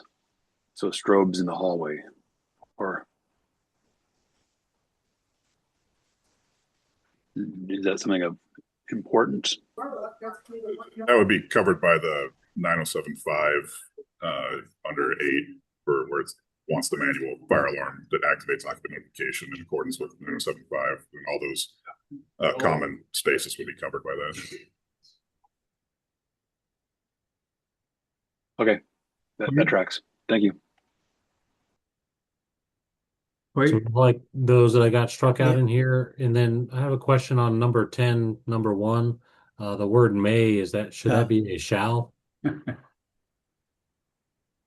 White doesn't Yeah. like may. Yeah, that's exactly what I was going to bring up. So Well, it should be a may because it doesn't have to be interconnected with the fire alarm system, but it can be. So because A1171 and NFPA 72 and the model code don't require it to be interconnected, but you can use the fire alarm system to do it. well, there's a question. Do you even need it in there then?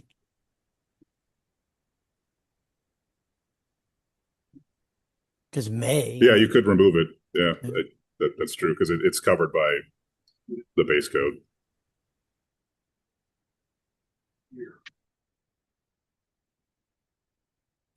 So number one, just pull the whole thing out of here.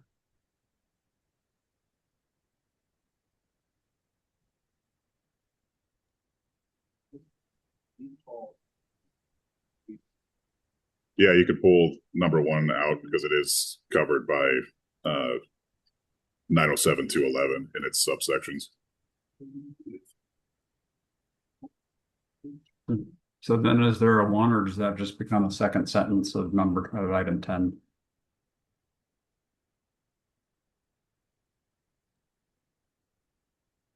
From a wordsmithing. Yeah, I agree. Yeah, I think you just make that a second sentence. Yeah. Okay.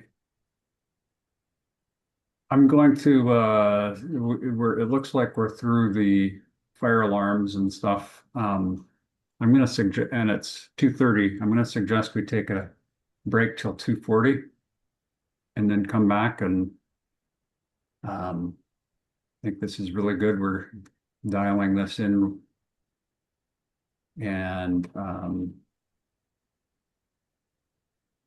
hopefully we can get through this. So we will be back at 2:40.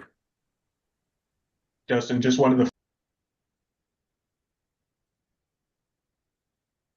All right. I think we dig back into it. I don't know that we need to take a. Maybe right before we do a roll call, if we do a roll call vote, let's do another attendance real quick just to verify it. Okay. All right. I'm here. All righty. All right. Dan Young. Here. John Hall. I see John online. I'll come back. Joe Mayo. Not seeing online and was not present at the beginning. Andy Lorenz, let us know he wouldn't be able to be here.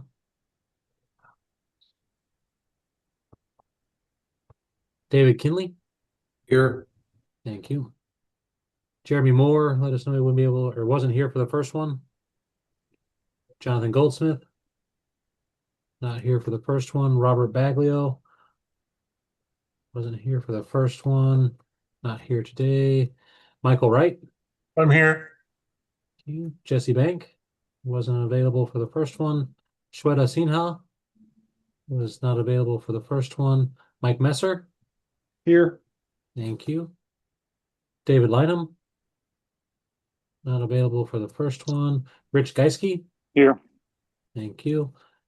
Spencer Gardner. Wasn't here for the first one. Not here for this one. Derek Hugel. Here. Richard Williams.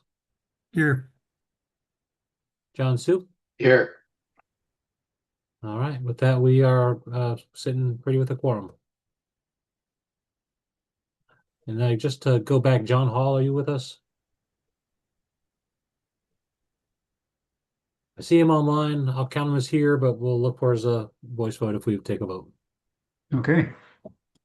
And let's continue with item 11, or was there a conversation about needing to split 10 into two separate? That was brought up right at the beginning of our break, but after the recording was paused. So, anybody in favor of splitting number 10 into 10 and 11, and having it visible alarms being separate from the smoke alarms? I would agree with that. Yeah, I would too, especially since Mike had said the intent is to have visible alarms in there separate. Yeah, this is Hoyt. I hope I agree with that too. I like to separate it in that way. Even in the future, if things change, you could change one and not the other, etc. So I like that better. Is it the sentence that begins with capital spaces? Yes. Yeah, Dustin, you I cut it a little short. Yeah.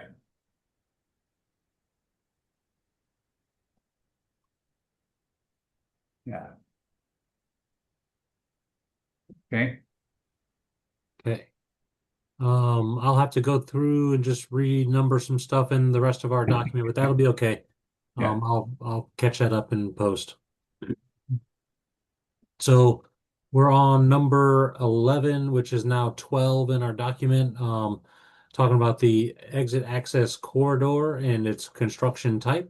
So we have in here that dwelling units can't open directly into the single exit stairway, and the construction of the corridor should be a half-hour minimum. Pardon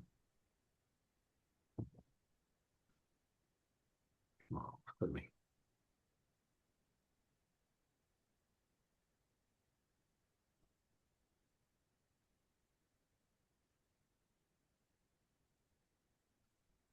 All right, next we have exit rating, and we have this silent in the appendix, and so this is per the base code.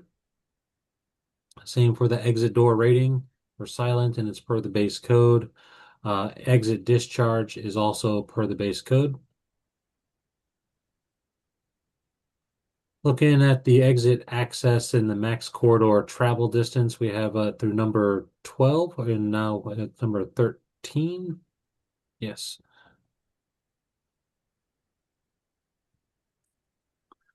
No more than 20 feet. And then exit access travel distance. So within the dwelling units, number 14 is 125 feet.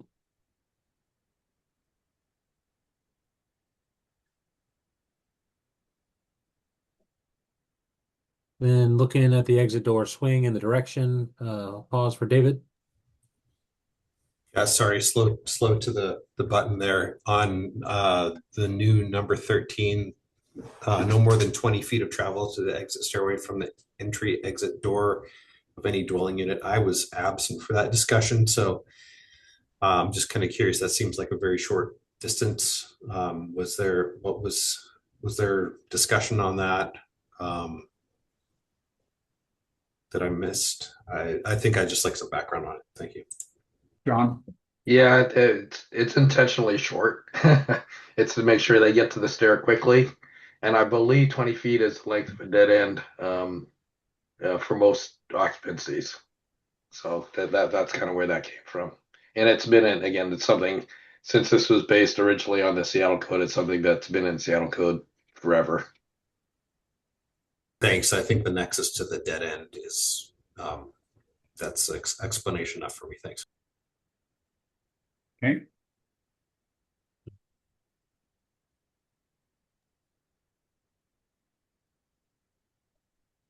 Rich? On item number 14, do we want to say exit travel distance measured in accordance with 1017 to the building code folks? Or is travel distance clear enough that we're talking about the table 1017.2? John? Sorry, well, so I'm raising my hand because I didn't understand. What's the question? Should 14 be exit travel distance rather than just travel distance? That would probably be fine. I'm traveling from Portland to Seattle. Only 125 feet. If you're going to do that, guys, it should be exit access travel distance. Yeah. Thank you. And is exit access a defined term? Yes. Yeah, it is. It's a concept. I agree with that. All right. The new Richard, do you have another comment?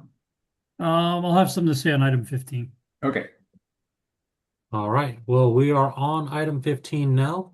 You want to talk about your comments? I got several lines or three lines of our topic summary here to talk about. Sure. Yeah, I know we discussed this at the time.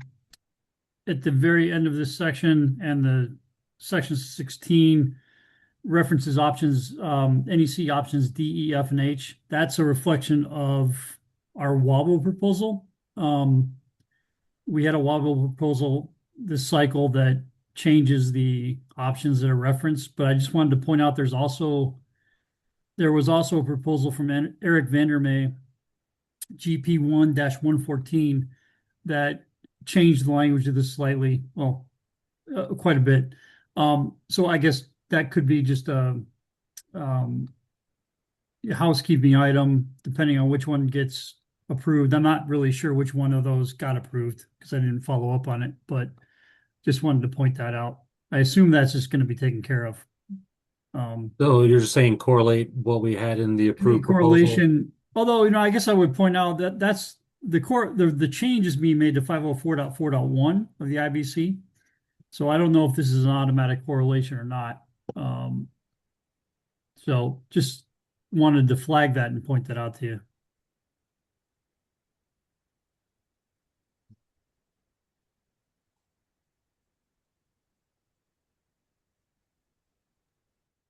So we're okay with the language, but we just need to make sure that we correlate it with.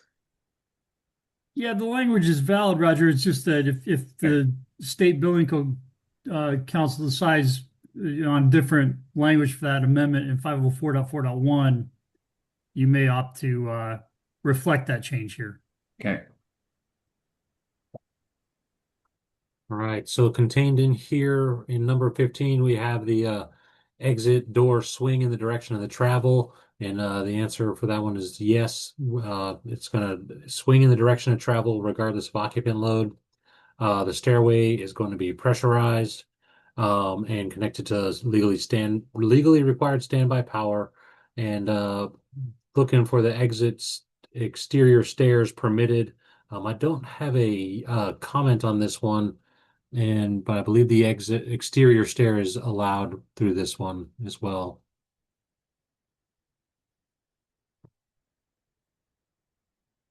Yep.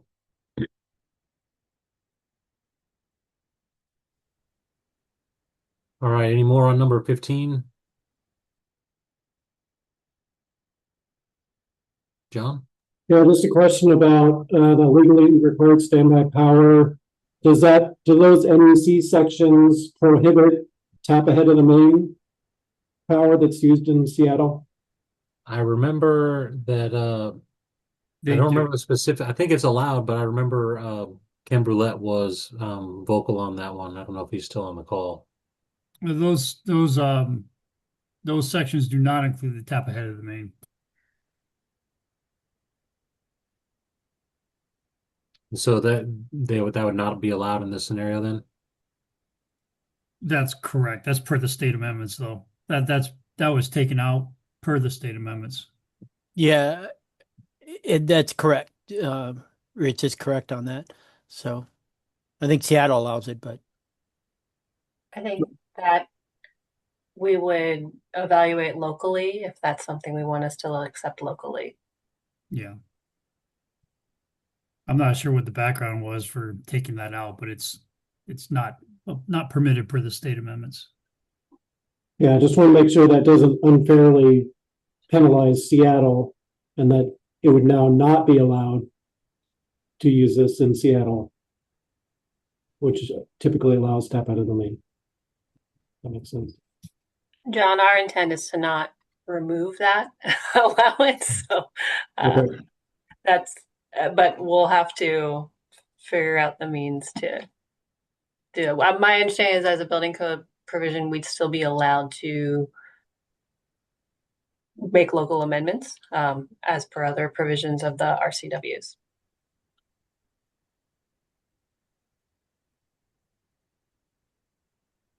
Alrighty, the next lines we have on here don't have numbers in our baseline document, but stairway width will be per the base code.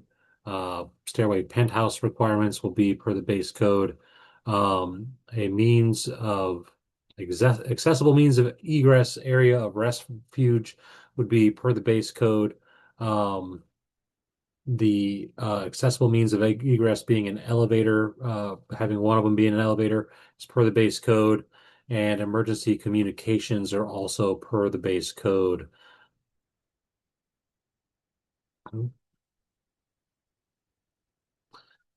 Looking at hoistway protection being required, that's number 16 here. The answer is per the code 3006.2.1. It's natural ventilation okay with building official approval. That one's, I think, pretty straightforward. Any comments on our hoistway protection?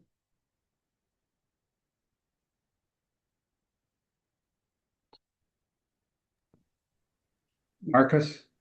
Yeah, just wanted to make sure. So in your comments column, you have per code IBC 3006.2.1, but then in 16 you have 3006.3. So I don't know if that, oh, no, yeah, that's what I see right there. So Let me check it. Yeah.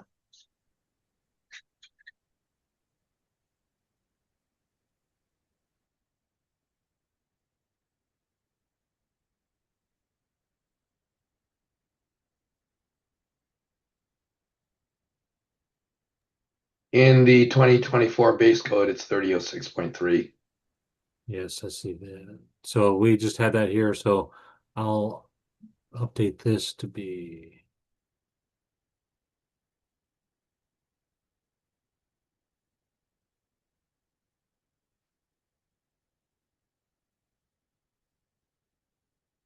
Okay.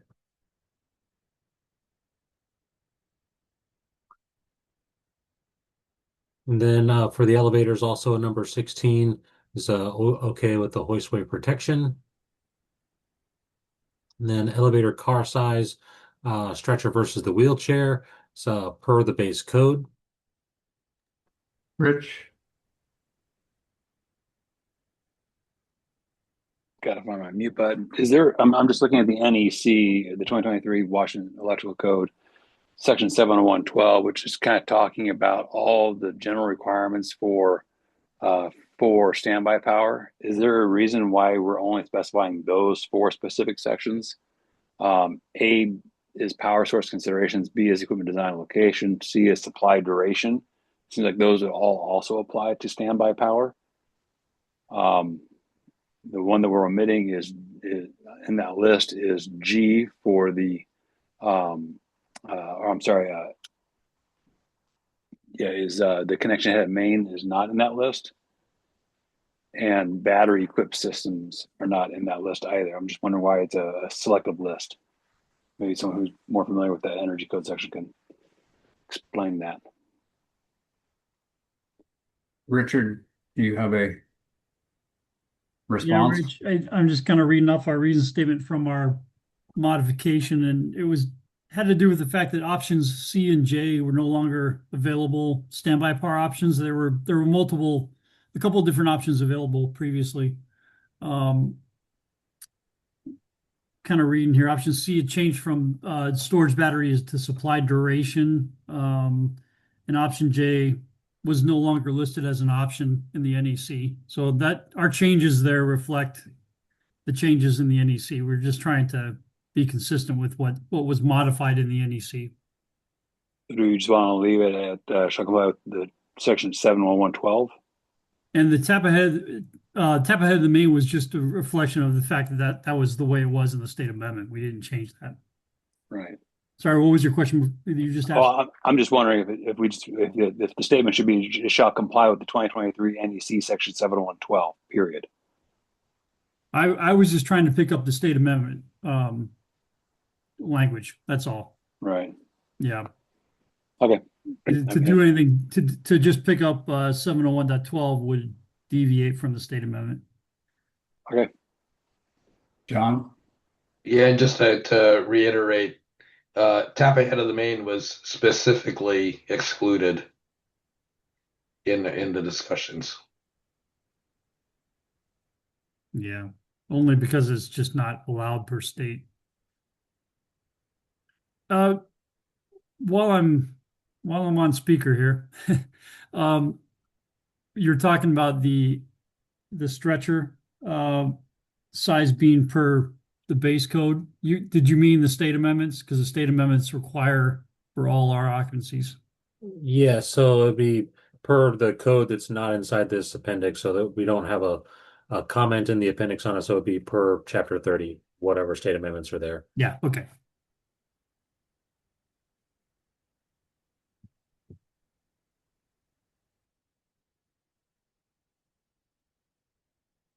So it looks like we're on to whether or not we can exit through other occupancies other than the R2. I have it labeled as 16, but I think that this is now 17. And no discharge through other occupancies. We kind of touched on that, talking about the parking garage. All 17s are going to be 18.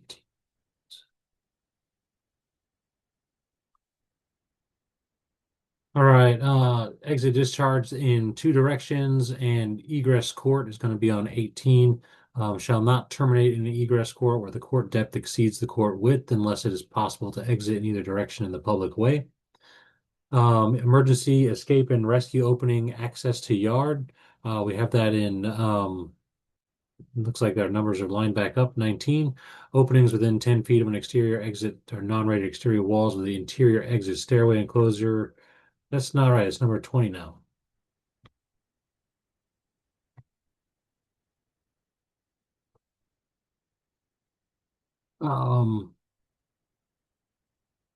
So all floors in all rooms served by the single exit shall be provided with emergency escape and rescue openings. Then we don't have any limit to the number of single exits on our property. We don't have any comments on the fire safety prevention and code enforcement. And we have the modification to 5150-003 here. And we've been talking about whether or not what we have here adopts for the state and appendix.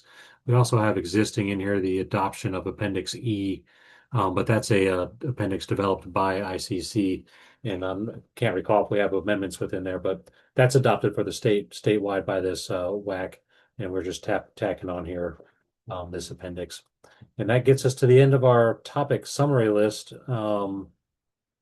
there any sections we want to go back and revisit, or what would we like to do at this point? Quinn? Yeah, I was waiting for the end here. I do have one question. Is this, are we going to put it in IFC, at least a pointer in the IFC to point to this appendix?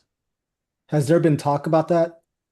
There was talk on including this entire appendix as a duplicate in the IFC earlier today, and we said we decided not to do that, but a specific pointer somewhere inserted has not been discussed.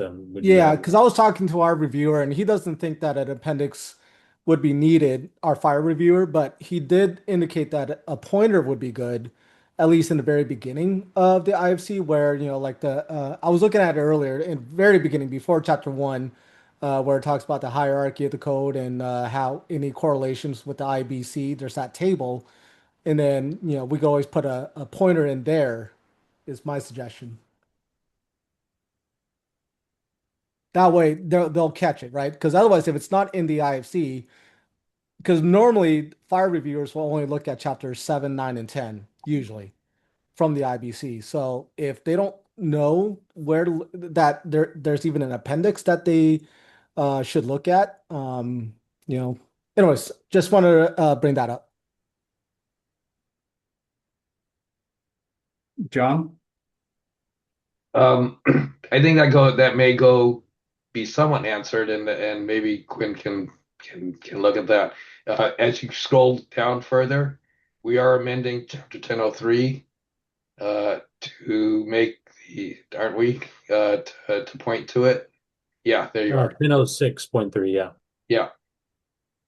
Okay.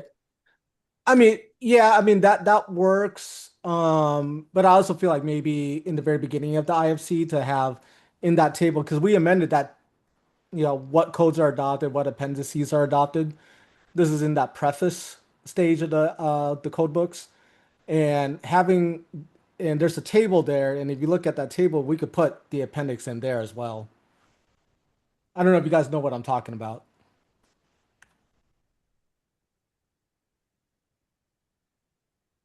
I think I'm tracking it. So yeah, if you looking look at this at the table right here.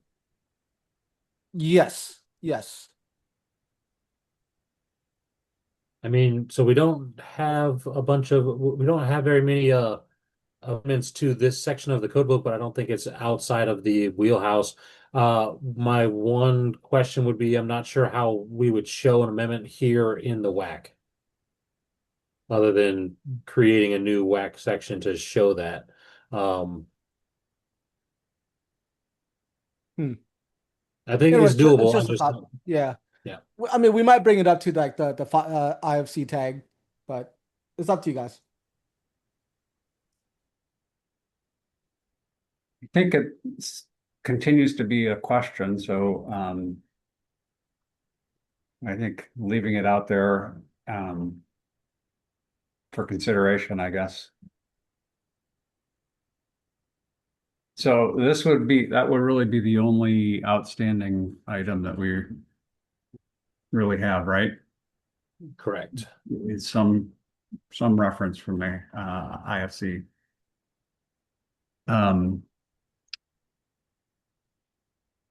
Ardell? Sorry, I don't know if you're done with that item. It's on the screen right there. Not the charging language out of 100634 item 5. Not more than 5 stories of group R2 apartment houses complying with Appendix X. Like if you want it to be consistent, you should say are permitted to have one exit. Not a big change, but is this also where there needs to be like the main body says you can have this as long as it complies with appendix? Is it still clear that that's still an optional, or that that's not a mandatory appendix unless you've got the fire department? Does that make sense? So just like in our user note, you're saying have that kind of reference in this exception? I don't, when this becomes part of the body of the code, is it clear that there will be places that it's not allowed?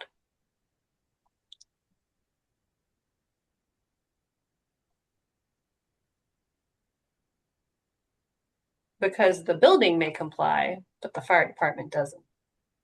Yeah, I kind of, this is Hoyt.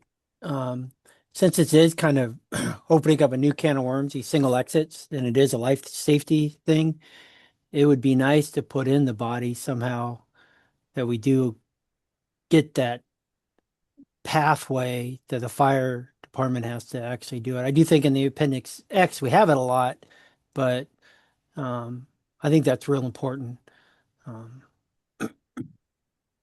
John, do you have a comment? Yeah, I'm kind of thinking that, well, I guess it's a question. How do you interpret complying with appendix? If you don't have the things that we're saying you have to have in the appendix, which would include the fire department requirements, then do you really comply? I mean, I guess that's my thought is that you don't comply if you don't have the fire. You're not complying with the appendix if you don't have the fire department stuff. So I don't know if you need to add that. Okay. That's my thought. Voight seems to think otherwise. Yeah, I'm sorry. The only reason I think of this, I guess most of these, thinking about it, it'd probably be Tacoma and some of the larger cities, maybe. But I'm just thinking since it's going to be new in the code, that double reference that Ardell's talking about may not be a bad thing. But in reality, for the actual approval, we may not even. John's correct too. If you don't have the fire department, you technically cannot use that. And I just want to be sure that that's clear throughout the state. I think it's clear, but I've been in the code for a while. So, but if the rest of you guys think it's not necessary, then I'm fine with it too. So, would something like this kind of satisfy the need? I was just asking the question. I was okay with it with John's explanation. I'm just putting it up there for food for thought. Yep. I actually like doing that. You actually put it here. One thing it opens up for maybe people not knowing about the appendix that is referenced on here in other jurisdictions. People may look at it. I don't know. I could be in the minority on this, but I kind of like The that way kind I of. read that is the sentence as it is now is you can do 5 stories of group R2 apartment houses as long as you meet the professional fire department, but it doesn't say you have to comply to all the other sections of Appendix XX. I think somebody could read that sentence as it's shown now as just saying you have to have the professional fire department and that's it. Yeah, I see what you're saying. I think you were okay as it was before, but Yeah, I'm fine either way. I mean, I gotta be honest. So then the other point was, do you want it to be consistent with the way the other sections are written? They all say this shall be permitted to have one exit. Rooms are permitted to have one exit. Group R3s are permitted to have one exit. Like, do you want this language to follow that? That's just a style consistency. What if number 6 said R2 occupancies meeting all the requirements of Appendix XX? All the requirements outlined in Appendix XX.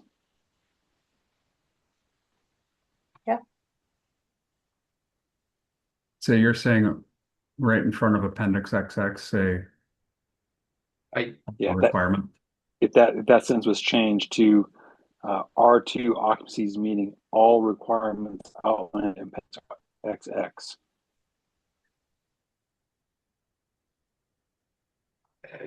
I don't think you need to say that. If you comply with the appendix, you comply with all of it. I don't think that's necessary to say. That's true. Yeah, complying with Appendix XX. Yeah. I mean, basically, it's a pointer to say, hey, if you meet all the stuff in XX, you're good to go with one exit. Yeah. And I agree with Ardell. You should add at the end, shall be permitted to have a single exit. Yeah, I agree with John on that too. Like Ardell, right there. Yeah, if you comply with Appendix XX, you now meet everything with it. You could have that single exit. I like it. Should it be one exit or access to single exit, just like the end of the previous sections? I think just say a single exit probably works. Item 2, you have to have one exit. Permitted to have one exit. I actually like single, just from my code experience. Okay. But that's just me. I mean, one sounds the same thing, I guess, but I read it as one when it says single. But. Okay. Are we good with what's shown? So what I'm going to suggest is we don't have an official vote. I don't think that we necessarily have to have an official vote today. We plan on doing that in 2 weeks. We get this published out there for everybody and have everybody go through it one more time. If there are any outstanding issues, we can bring them up at the beginning of the the meeting in 2 weeks. And continue to put some thought into the reference to the IFC. And I kind of lean towards thinking we're covered, but I also understand having some flag, a reason for having some flag. So.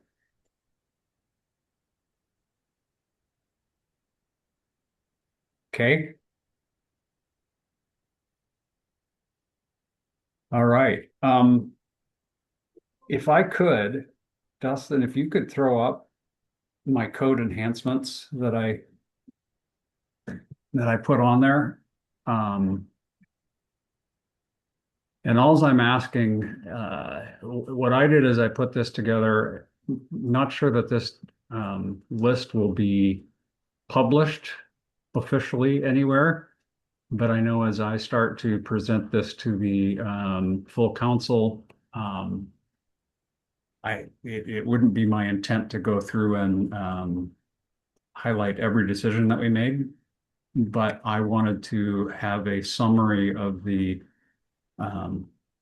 major enhancements is the way I termed it, that are included in the appendix.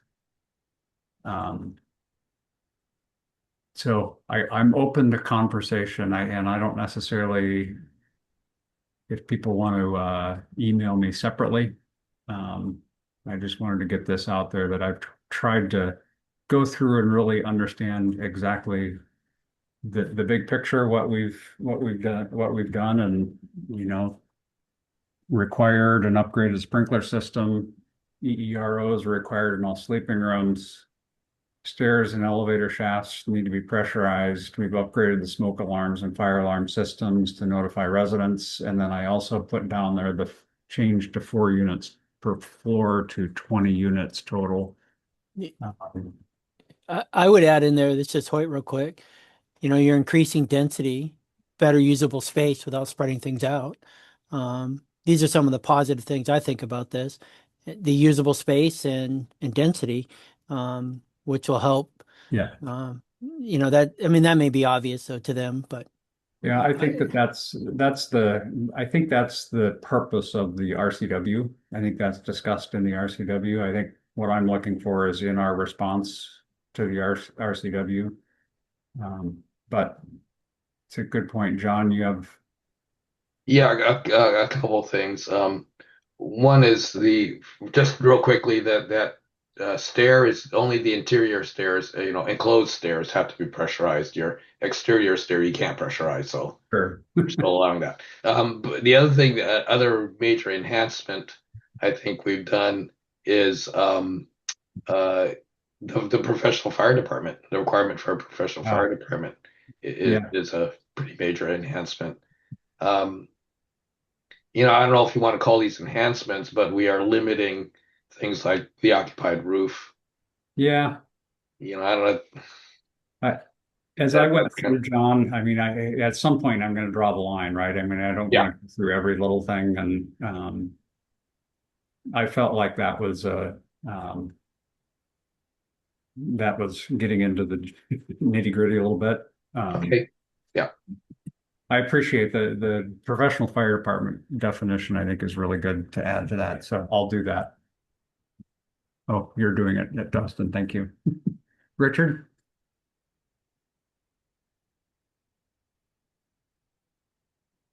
Sorry. John, I had sent you an email offline, but per the 24 code, the occupiable roofs, the common occupiable roofs are not permitted for single exit buildings currently, up to 4 stories. So I think we're consistent with that. We're not doing anything that's out of line with the base code. That makes sense. And I want to say one more thing. I think this also helps with our energy code requirements, these single exits and stuff. You have more energy efficient buildings with less exits to be put in there. So yeah, I think that's another thing that's one of our goals for energy stuff, if you're bringing it up to council members. So. Okay.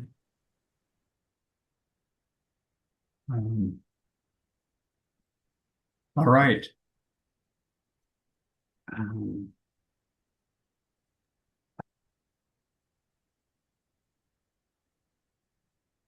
Okay. Making a note to myself. All right. Well, let's get this published, Dustin, and I'm hoping at the next meeting we can spend just a little bit of time and then take an official vote on approving this and sending it back up to the full council. So, Rich? Yeah, I sent Dustin an email on some draft language for the intro paragraph as well. I'm sorry, you broke up a little bit. The what? For the very beginning, user very note? beginning paragraph. Thank you, user note.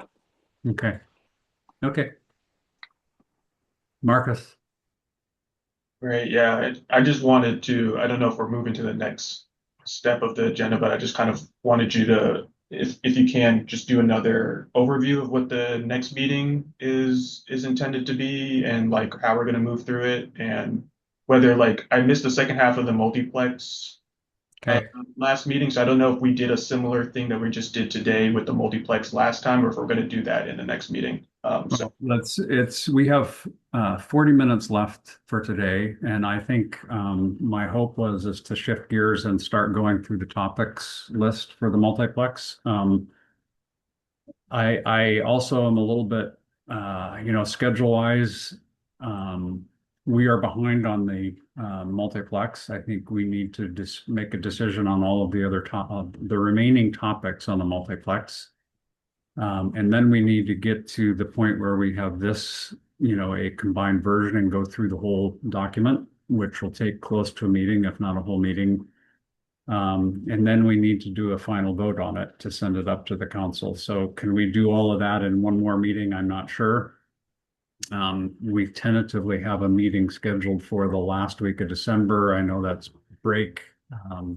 Not sure if we needed a meeting the first week or something of January. So we'll need to figure out if we can get all the way done at the meeting on the 18th or not. But so that's my plan moving forward. So I think I'm going to take one last. Does anybody have any other questions or comments that they want to make about the single exit? Hearing none, I'm going to go into agenda item number 4, I believe it is, which is the multiplex housing. And Dustin, I think what we need to do is to be working off of the topic summary. And I need to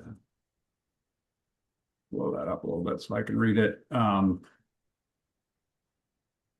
We have a whole bunch of egress items, and then we have the EV charging requirements. And then there are exterior porches and code correlation. Yeah.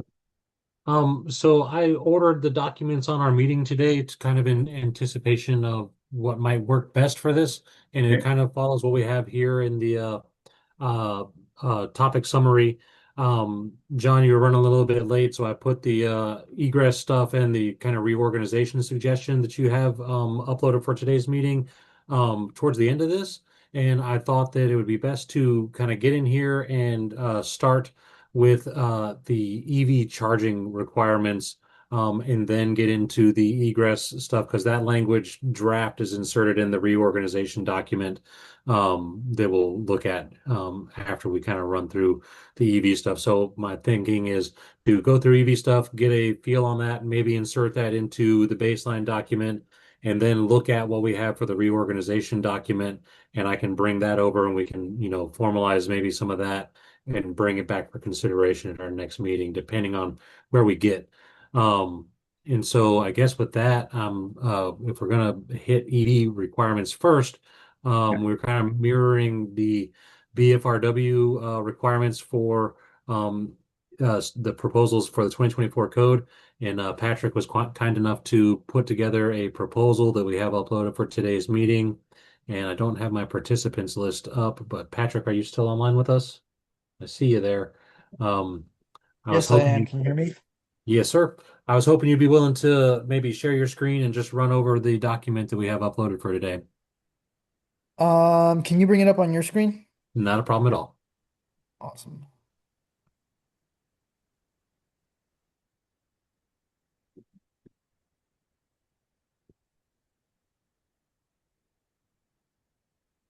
I said it wouldn't be a problem. I've got too many windows open. I opened I up think some. it's in the corner. You just need to maximize it. Left side. Oh. Here, let me. Oh, I gotcha. Cool. Thank There you. you go.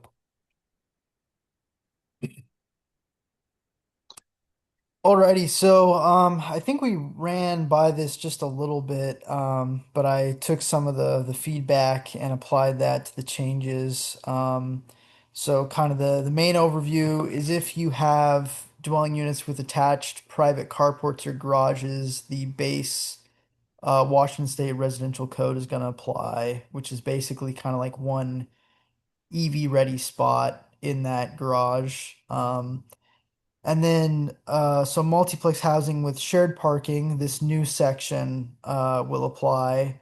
If there's no parking provided, then the implication is that there's no requirement for EV charging infrastructure.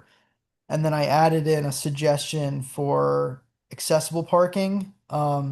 The building code, the state building code allows a certain amount of accessible parking to count towards the main requirements, but I thought because you're potentially dealing with a very small number of parking spaces here, that it would be unreasonable to expect someone in an accessible parking space to like move around so that somebody else can park in that spot who's not who doesn't need an accessible parking space so that they can charge their vehicle. So I was going to have those be separate. So and mainly just allow for one EV ready, possibly one EV ready and one EV capable spot, so that if there is somebody who needs accessible parking at a building, they're going to be readily able to use that without much additional work. So you can scroll through the code there, Dustin.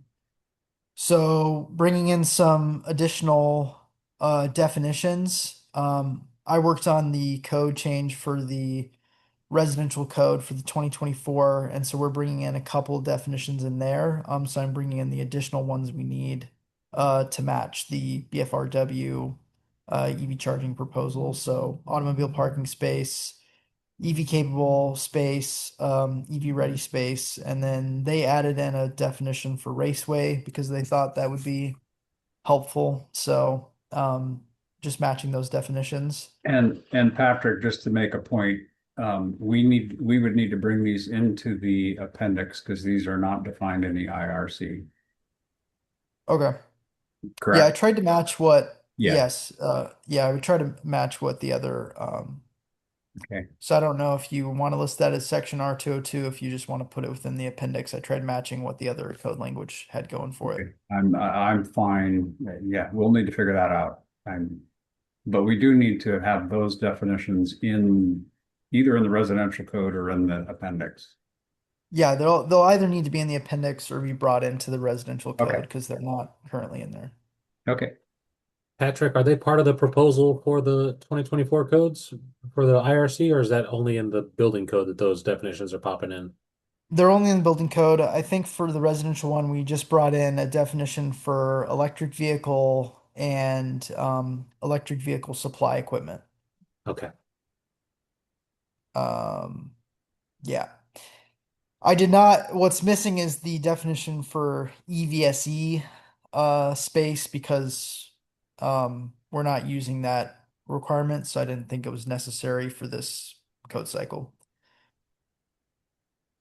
So if you keep scrolling through, basic sort of applicability statement there. I went extra specific saying it applies to new dwelling units in new multiplexes, but if someone has better wordsmithing there, Patrick, I need to go back. You saying we don't have a definition for EVSE, but EVSE is used in those definitions. No, the definition for EVSE is going to be in the 2024 residential code. Okay, okay. But there's the IBC has a definition for EVSE space. Okay. But we're not requiring EVSE spaces, so I didn't bring that in. Okay, all right, thank you. Yep. Yeah, so I think folks that were on the call a couple weeks ago saw this table for the requirements. It's basically a calculation that I referenced early on in the document, trying to target similar percentages as the building code, but I applied a 10% discount, essentially, since we're trying to make this a little more affordable, and then make sure that it doesn't exceed 50% of the number of dwelling units, essentially. So if you have 6 dwelling units, you're never going to have more than a requirement for 3 total spaces. It's going to be split between EV ready and EV capable. And then I tried to match the BFRW code sort of structure. So detailing out what you have to do for an EV ready space, EV capable space. I think I have a typo there. I don't think we need the parking spaces in EV capable in the section title there, but that's a minor issue. Um, and then tried matching the code language for the BFRW, the commercial code, for the electrical rooms and equipment. There's some changes there because um, of the sizing differences. I left in the automatic load management system. I don't think these will be widely used because there's a small number of spaces, but I at least wanted to provide that exception comes from the RCW, so I wanted to make sure that we include that in case somebody does want to reduce the amount of capacity they have to provide to these spots by using that. Um, and then there's the section for the accessible parking spaces. Is there any questions? I have a couple. If you go to 101.4.2, well, actually, I'm looking at,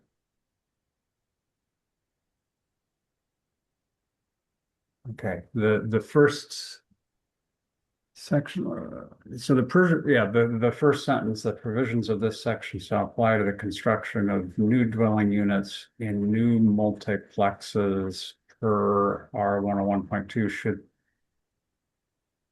that there can be multiplexes.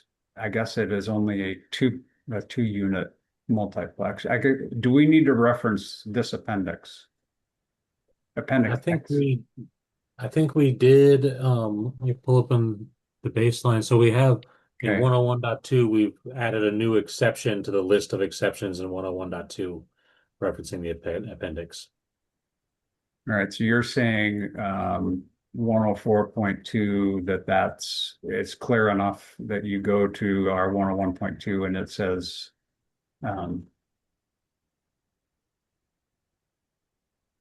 I guess I'm the information that we're putting in here, does it apply only when you are using this appendix, or can somebody use this? And I guess it's part of the appendix, so maybe I've answered my own question, but My intent was to be very clear that this is only applying to the appendix. okay, So, townhouses, yeah. and two-family dwellings would not apply to this. I might just want to take a look once we look at the whole, once this gets inserted into the document. I haven't seen it that yet, but okay. And then 104.3 electrical rooms. And I don't recall if 104.3, yeah, go down a page. Did we how do we address electrical rooms in the multiplex? And I may be getting these mixed up with the single exit happens.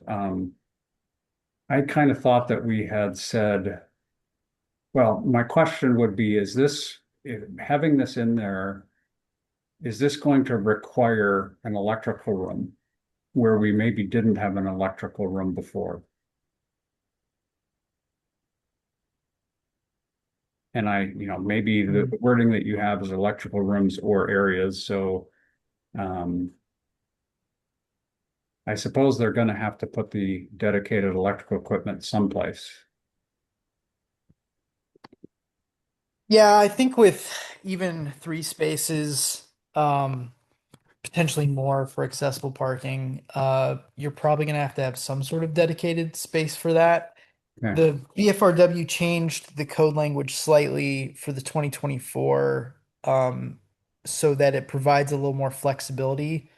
Particularly that was designed for like larger buildings that might not have a dedicated electrical room inside of the building. It might be in a separate spot. So this is just saying wherever you're putting it in or planning for it to be eventually. Because I think there's a requirement for the EV capable that, they have to be mindful of where the conduit needs to go to. Yeah. That there's space there for future installation of panels and capacity for that. I guess I don't know enough about electrical distribution on a small building like this. It will still come into some single space and then distribute out to the different units?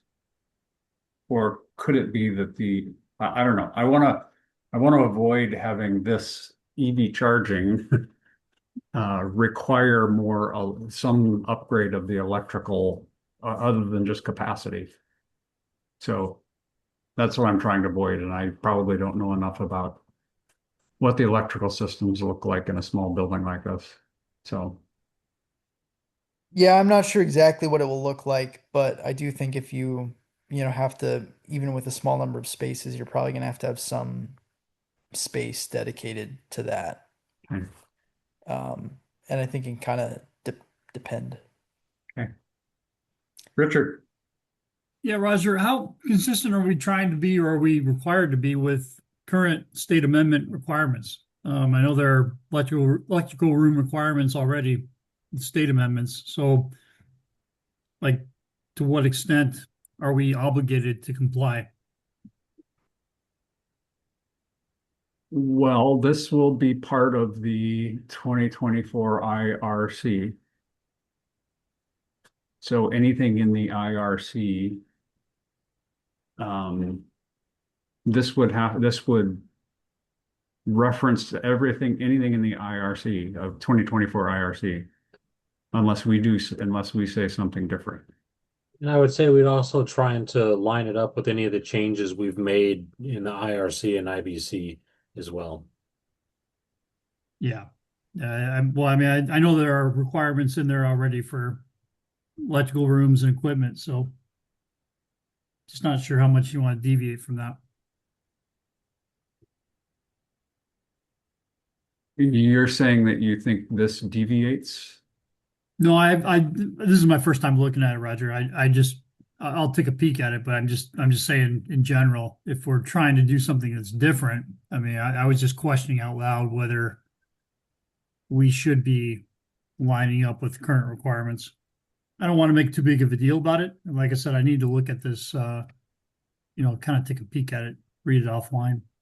I mean, it's kind of, by my read of it, it's kind of a hybrid of the IRC and IBC requirements.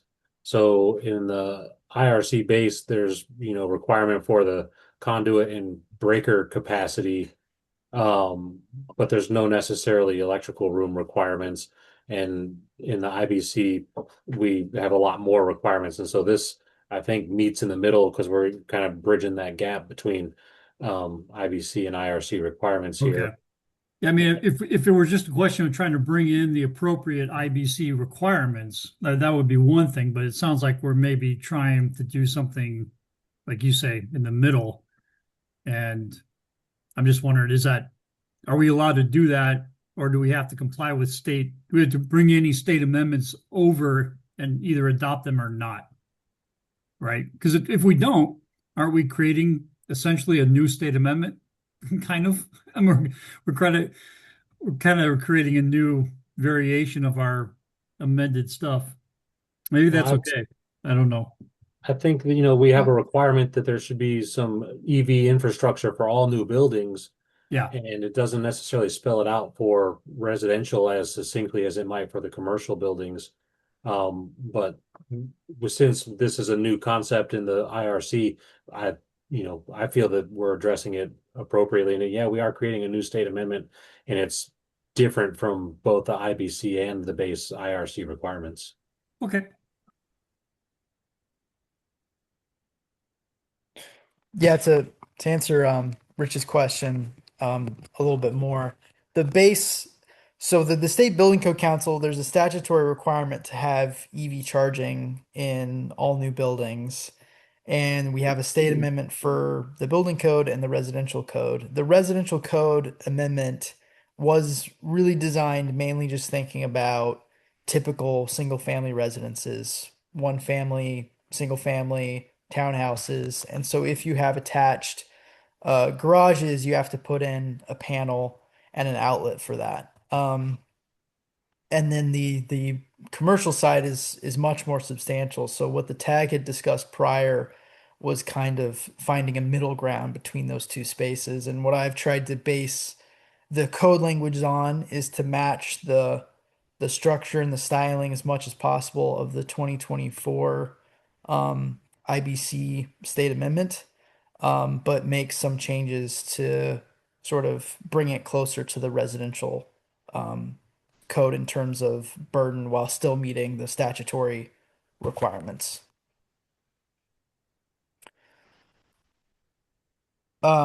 So yeah, so for the accessible parking, I looked at the requirements in the building code, and it seemed like it would be unlikely that a multiplex would have enough parking spaces to require more than two accessible spaces. I think you have to get above 75 parking spaces in total to get up to three. So I just made a requirement that if you have to have one accessible space, you have to make it a EV ready space. And then if you have to have two accessible spaces, you have one that's EV ready and one EV capable. With the idea being that, you never know when you may have a tenant who needs that accessibility. And so if you have somebody who has accessible needs and they have an electric vehicle, that they're going to be able to charge very easily. Some vehicles can actually charge just from an outlet, so you may not even need to install, EVSE, electric vehicle supply equipment. And in that case, the EV ready space will allow for that. And then if it goes up to two, you still have the one spot if they need it. And then you have the potential to expand on that as needed down the line. And then not having it count towards the main requirement just ensures that they'll always have that and they won't have to juggle parking spaces with other tenants, and tenants can just share the other parking spaces amongst themselves. And that's the code language. And then I provide some explanation and cite some studies on EV usage in multifamily buildings. Multifamily buildings, Avista did a study where they put in electric vehicle supply equipment and monitored how it was used. And people in multi-unit buildings tend to have shorter charging sessions, which shows, I think, that they tend to share the charging spaces more than, in a single family residence where you can just leave it plugged in overnight. And then depending on work schedules, I think you can reasonably accommodate 2 to 3 charging sessions per evening per spot. So that allows quite a bit of charging capacity in a shared parking lot if tenants are, coordinating and rotating out the spaces without having to require, one EV ready or one charger per apartment.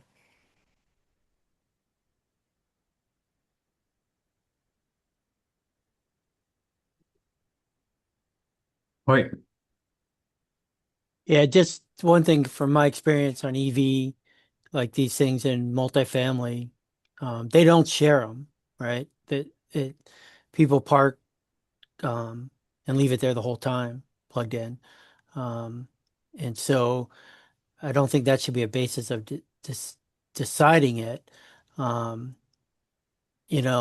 I think we're at that stage by the time get all this adopted. I'm more for more EV ready or maybe more EV capable spaces, much more than the way it is here. I would tend to, have EV. That's my access, especially for accessibility, because there's a lot more accessibilities that they're starting to do EV vehicles. So like, but that's off a different that's accessibility isn't really in here. But to me, I would think you would be more, if you go back up to the chart, if you would, that you just showed, to me, I would be EV ready, um, like on the 5 number of dwelling units. You should have EV ready too, EV capable, just keep them all at one. To me, that would be more in line of trying to accomplish something than having, because 5 dwelling units, I mean, I just see driving around, I see EV parking in all places I'm out in the rural areas, and there's a lot of EV places there, EV cars being driven and parking in parking lots at commercial buildings. So it seems like it would make sense to have, under the 5 units, to have at least 2 EV ready. And then I'm fine with the 1 EV capable. I may be in the minority of that, but that's how I would do. When you have 5 units, that's 1/5 of the units could be, well, and most people these days drive 2 cars, so you have 2 EV ready stations. It makes sense when you have more dwelling units. That would be my 2 cents on there, especially when we start going to this multiplex. I think with these multiplexes, we should be ahead of the game and actually have more EV ready spaces compared to just capable. So I would switch number 5, 2, and 1, in my opinion. So hopefully that makes sense. It does, White. I will respond. I'll let Patrick respond as well. I know the IBC tag spent a whole lot of time talking about what we think what should we base the numbers on? And in the BFRW, it identifies I don't remember the name of it, but we have identified in the IBC tag what the Northwest Power Council estimate for EV use, and that's what we're basing the numbers on. And I think that that's what Patrick has used for his numbers here. I can certainly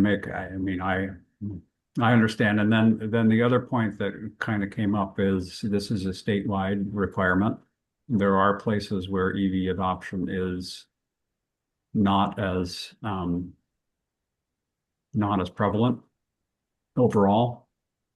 And so, letting the market, this is the minimum requirement. If the market is, if you're building someplace where you have a whole lot of EV charging, EV residents with EV charging, then you need to make the 2 capable spaces, make them into actual charging, but it's kind of a market driven of when you do that. So I don't know, Patrick, you can respond if you'd like, or yeah. So the law requires a minimum of 10% to be, I think it's to have like conduit for it. And then it requires a total of 20% for the transformer and the panel sizing. So kind of the workaround that they did in the BFRW is just mandate a minimum of 20% for the EV ready. And then because that we made it so that EV capable doesn't count towards the sizing anymore. So to make the EV capable more or less costly, you're just putting in conduit, which saves a lot of retrofit costs. And so I calculated the minimum 20% and then additional as needed for EV capable up to 50%, and you round up on both those. So I do see Hoyt's point, and I had that question. I was like, well, does it really make sense to have 2 EV capable just for 5? Then it goes up to 2 EV ready spaces for 6. I don't, if the tag wants to make it a little bit simpler and just say 2 for 5 dwelling units for EV ready, and then just have 1 EV capable across the board, I could see that, making sense. But I thought I would at least provide you with the least cost approach to meeting and exceeding sort of the minimum requirements, and that's what I came up with. And I would say, this keeps in mind there's definitely, areas in the I-5 corridor where you may even want to, a builder may decide that it'll make more cost-effective sense to go above these requirements for EV charging. But there's parts of the state where adoption is really, really low, and you might not want to put in as much EV ready type stuff infrastructure unless you really need it. So just providing that flexibility depending on what the EV adoption rates are like in the local area and what their tenants' needs are.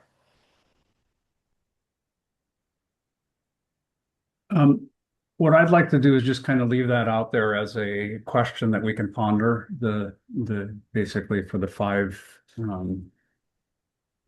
dwelling units. Would we want to switch the 2 and 1? I think reasonable arguments can be made both ways. I would ask if there are any other questions about this.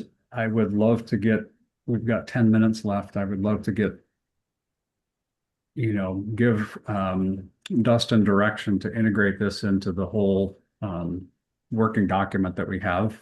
And we can continue to look at it as we do, as we go through the whole document, with the caveat that we still may want to have a conversation about the 5 dwelling unit case.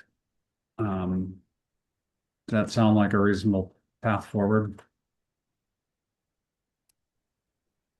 And then I am curious if Ken is still on, if there is, I would like to get his thoughts on why or potentially why we are, I don't understand the reconfiguring. Dustin, are you? I don't believe that Ken is still with us today. Okay. Micah? Thanks. If we're talking about EV still, I had some questions on Patrick's proposal and the accessibility part.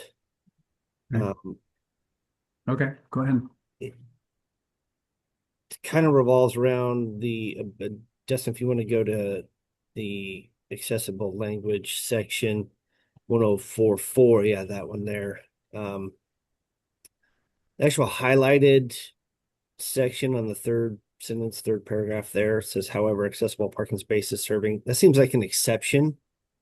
And can you explain why you went that route, Patrick, that it doesn't count towards accessible at all, even if they are combined? In other words, if you've got a space that's accessible that's not allocated to a unit, but you have a space next to it that is allocated to a unit, but they both could be served by that EV infrastructure, according to this, that would not be allowed.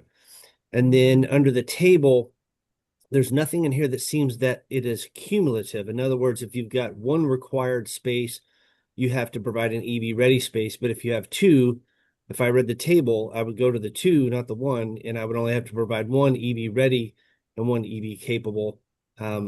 It seems like, I guess it is cumulative, but it doesn't, I know what I'm trying to say here, it doesn't seem like that aligns with the language from the building code that we have currently. It seems that's in excess of the 10% significantly, and 10% for the other. It could be off, and maybe I just need some more explanation, but it seems like the accessibility is not quite there. And I threw a lot at you. And then the other part of that is, has this been coordinated with our 1107? I think it's 1107 language under the current WAC, not 1106. That's with new language. I know we've got 2024 proposals that are in, and since we're trying to move this along with that language, and maybe Rich Williams can elaborate, because Rich, I think you put in some modifications to 1107 for this cycle that got approved, and I'm not sure if they're coordinated here. Lots of stuff there, lots of questions, but just part of the discussion points. Thanks. Yeah, Mike, I'm here. I think that goes back to the question I was asking earlier about the coordination of the state or the amendments. And yeah, you beat me to kind of a couple of these things. I was going to take this offline and read over the proposal here and certainly offer some thoughts next time for accessible EV accessible parking stuff. So yeah, I think if that's okay with everybody, that's what I'd like to do is just take a peek at it since I'm looking at it for the first time, and Micah and I can talk about it and um, give you our thoughts on it going forward. Okay. Yeah, that was my hope and intent, I think, because I think we're close. And Patrick, I appreciate all the hard work, thinking through it and trying to blend the residential and the commercial. And I think we're zeroing in on something that makes sense. If we can get this, incorporated into our working document, have everybody read through it, and let's come back in 2 weeks to kind of finalize it. Do Okay. you want me to respond to a couple of Micah's points now, Sure. or do you Yes. want?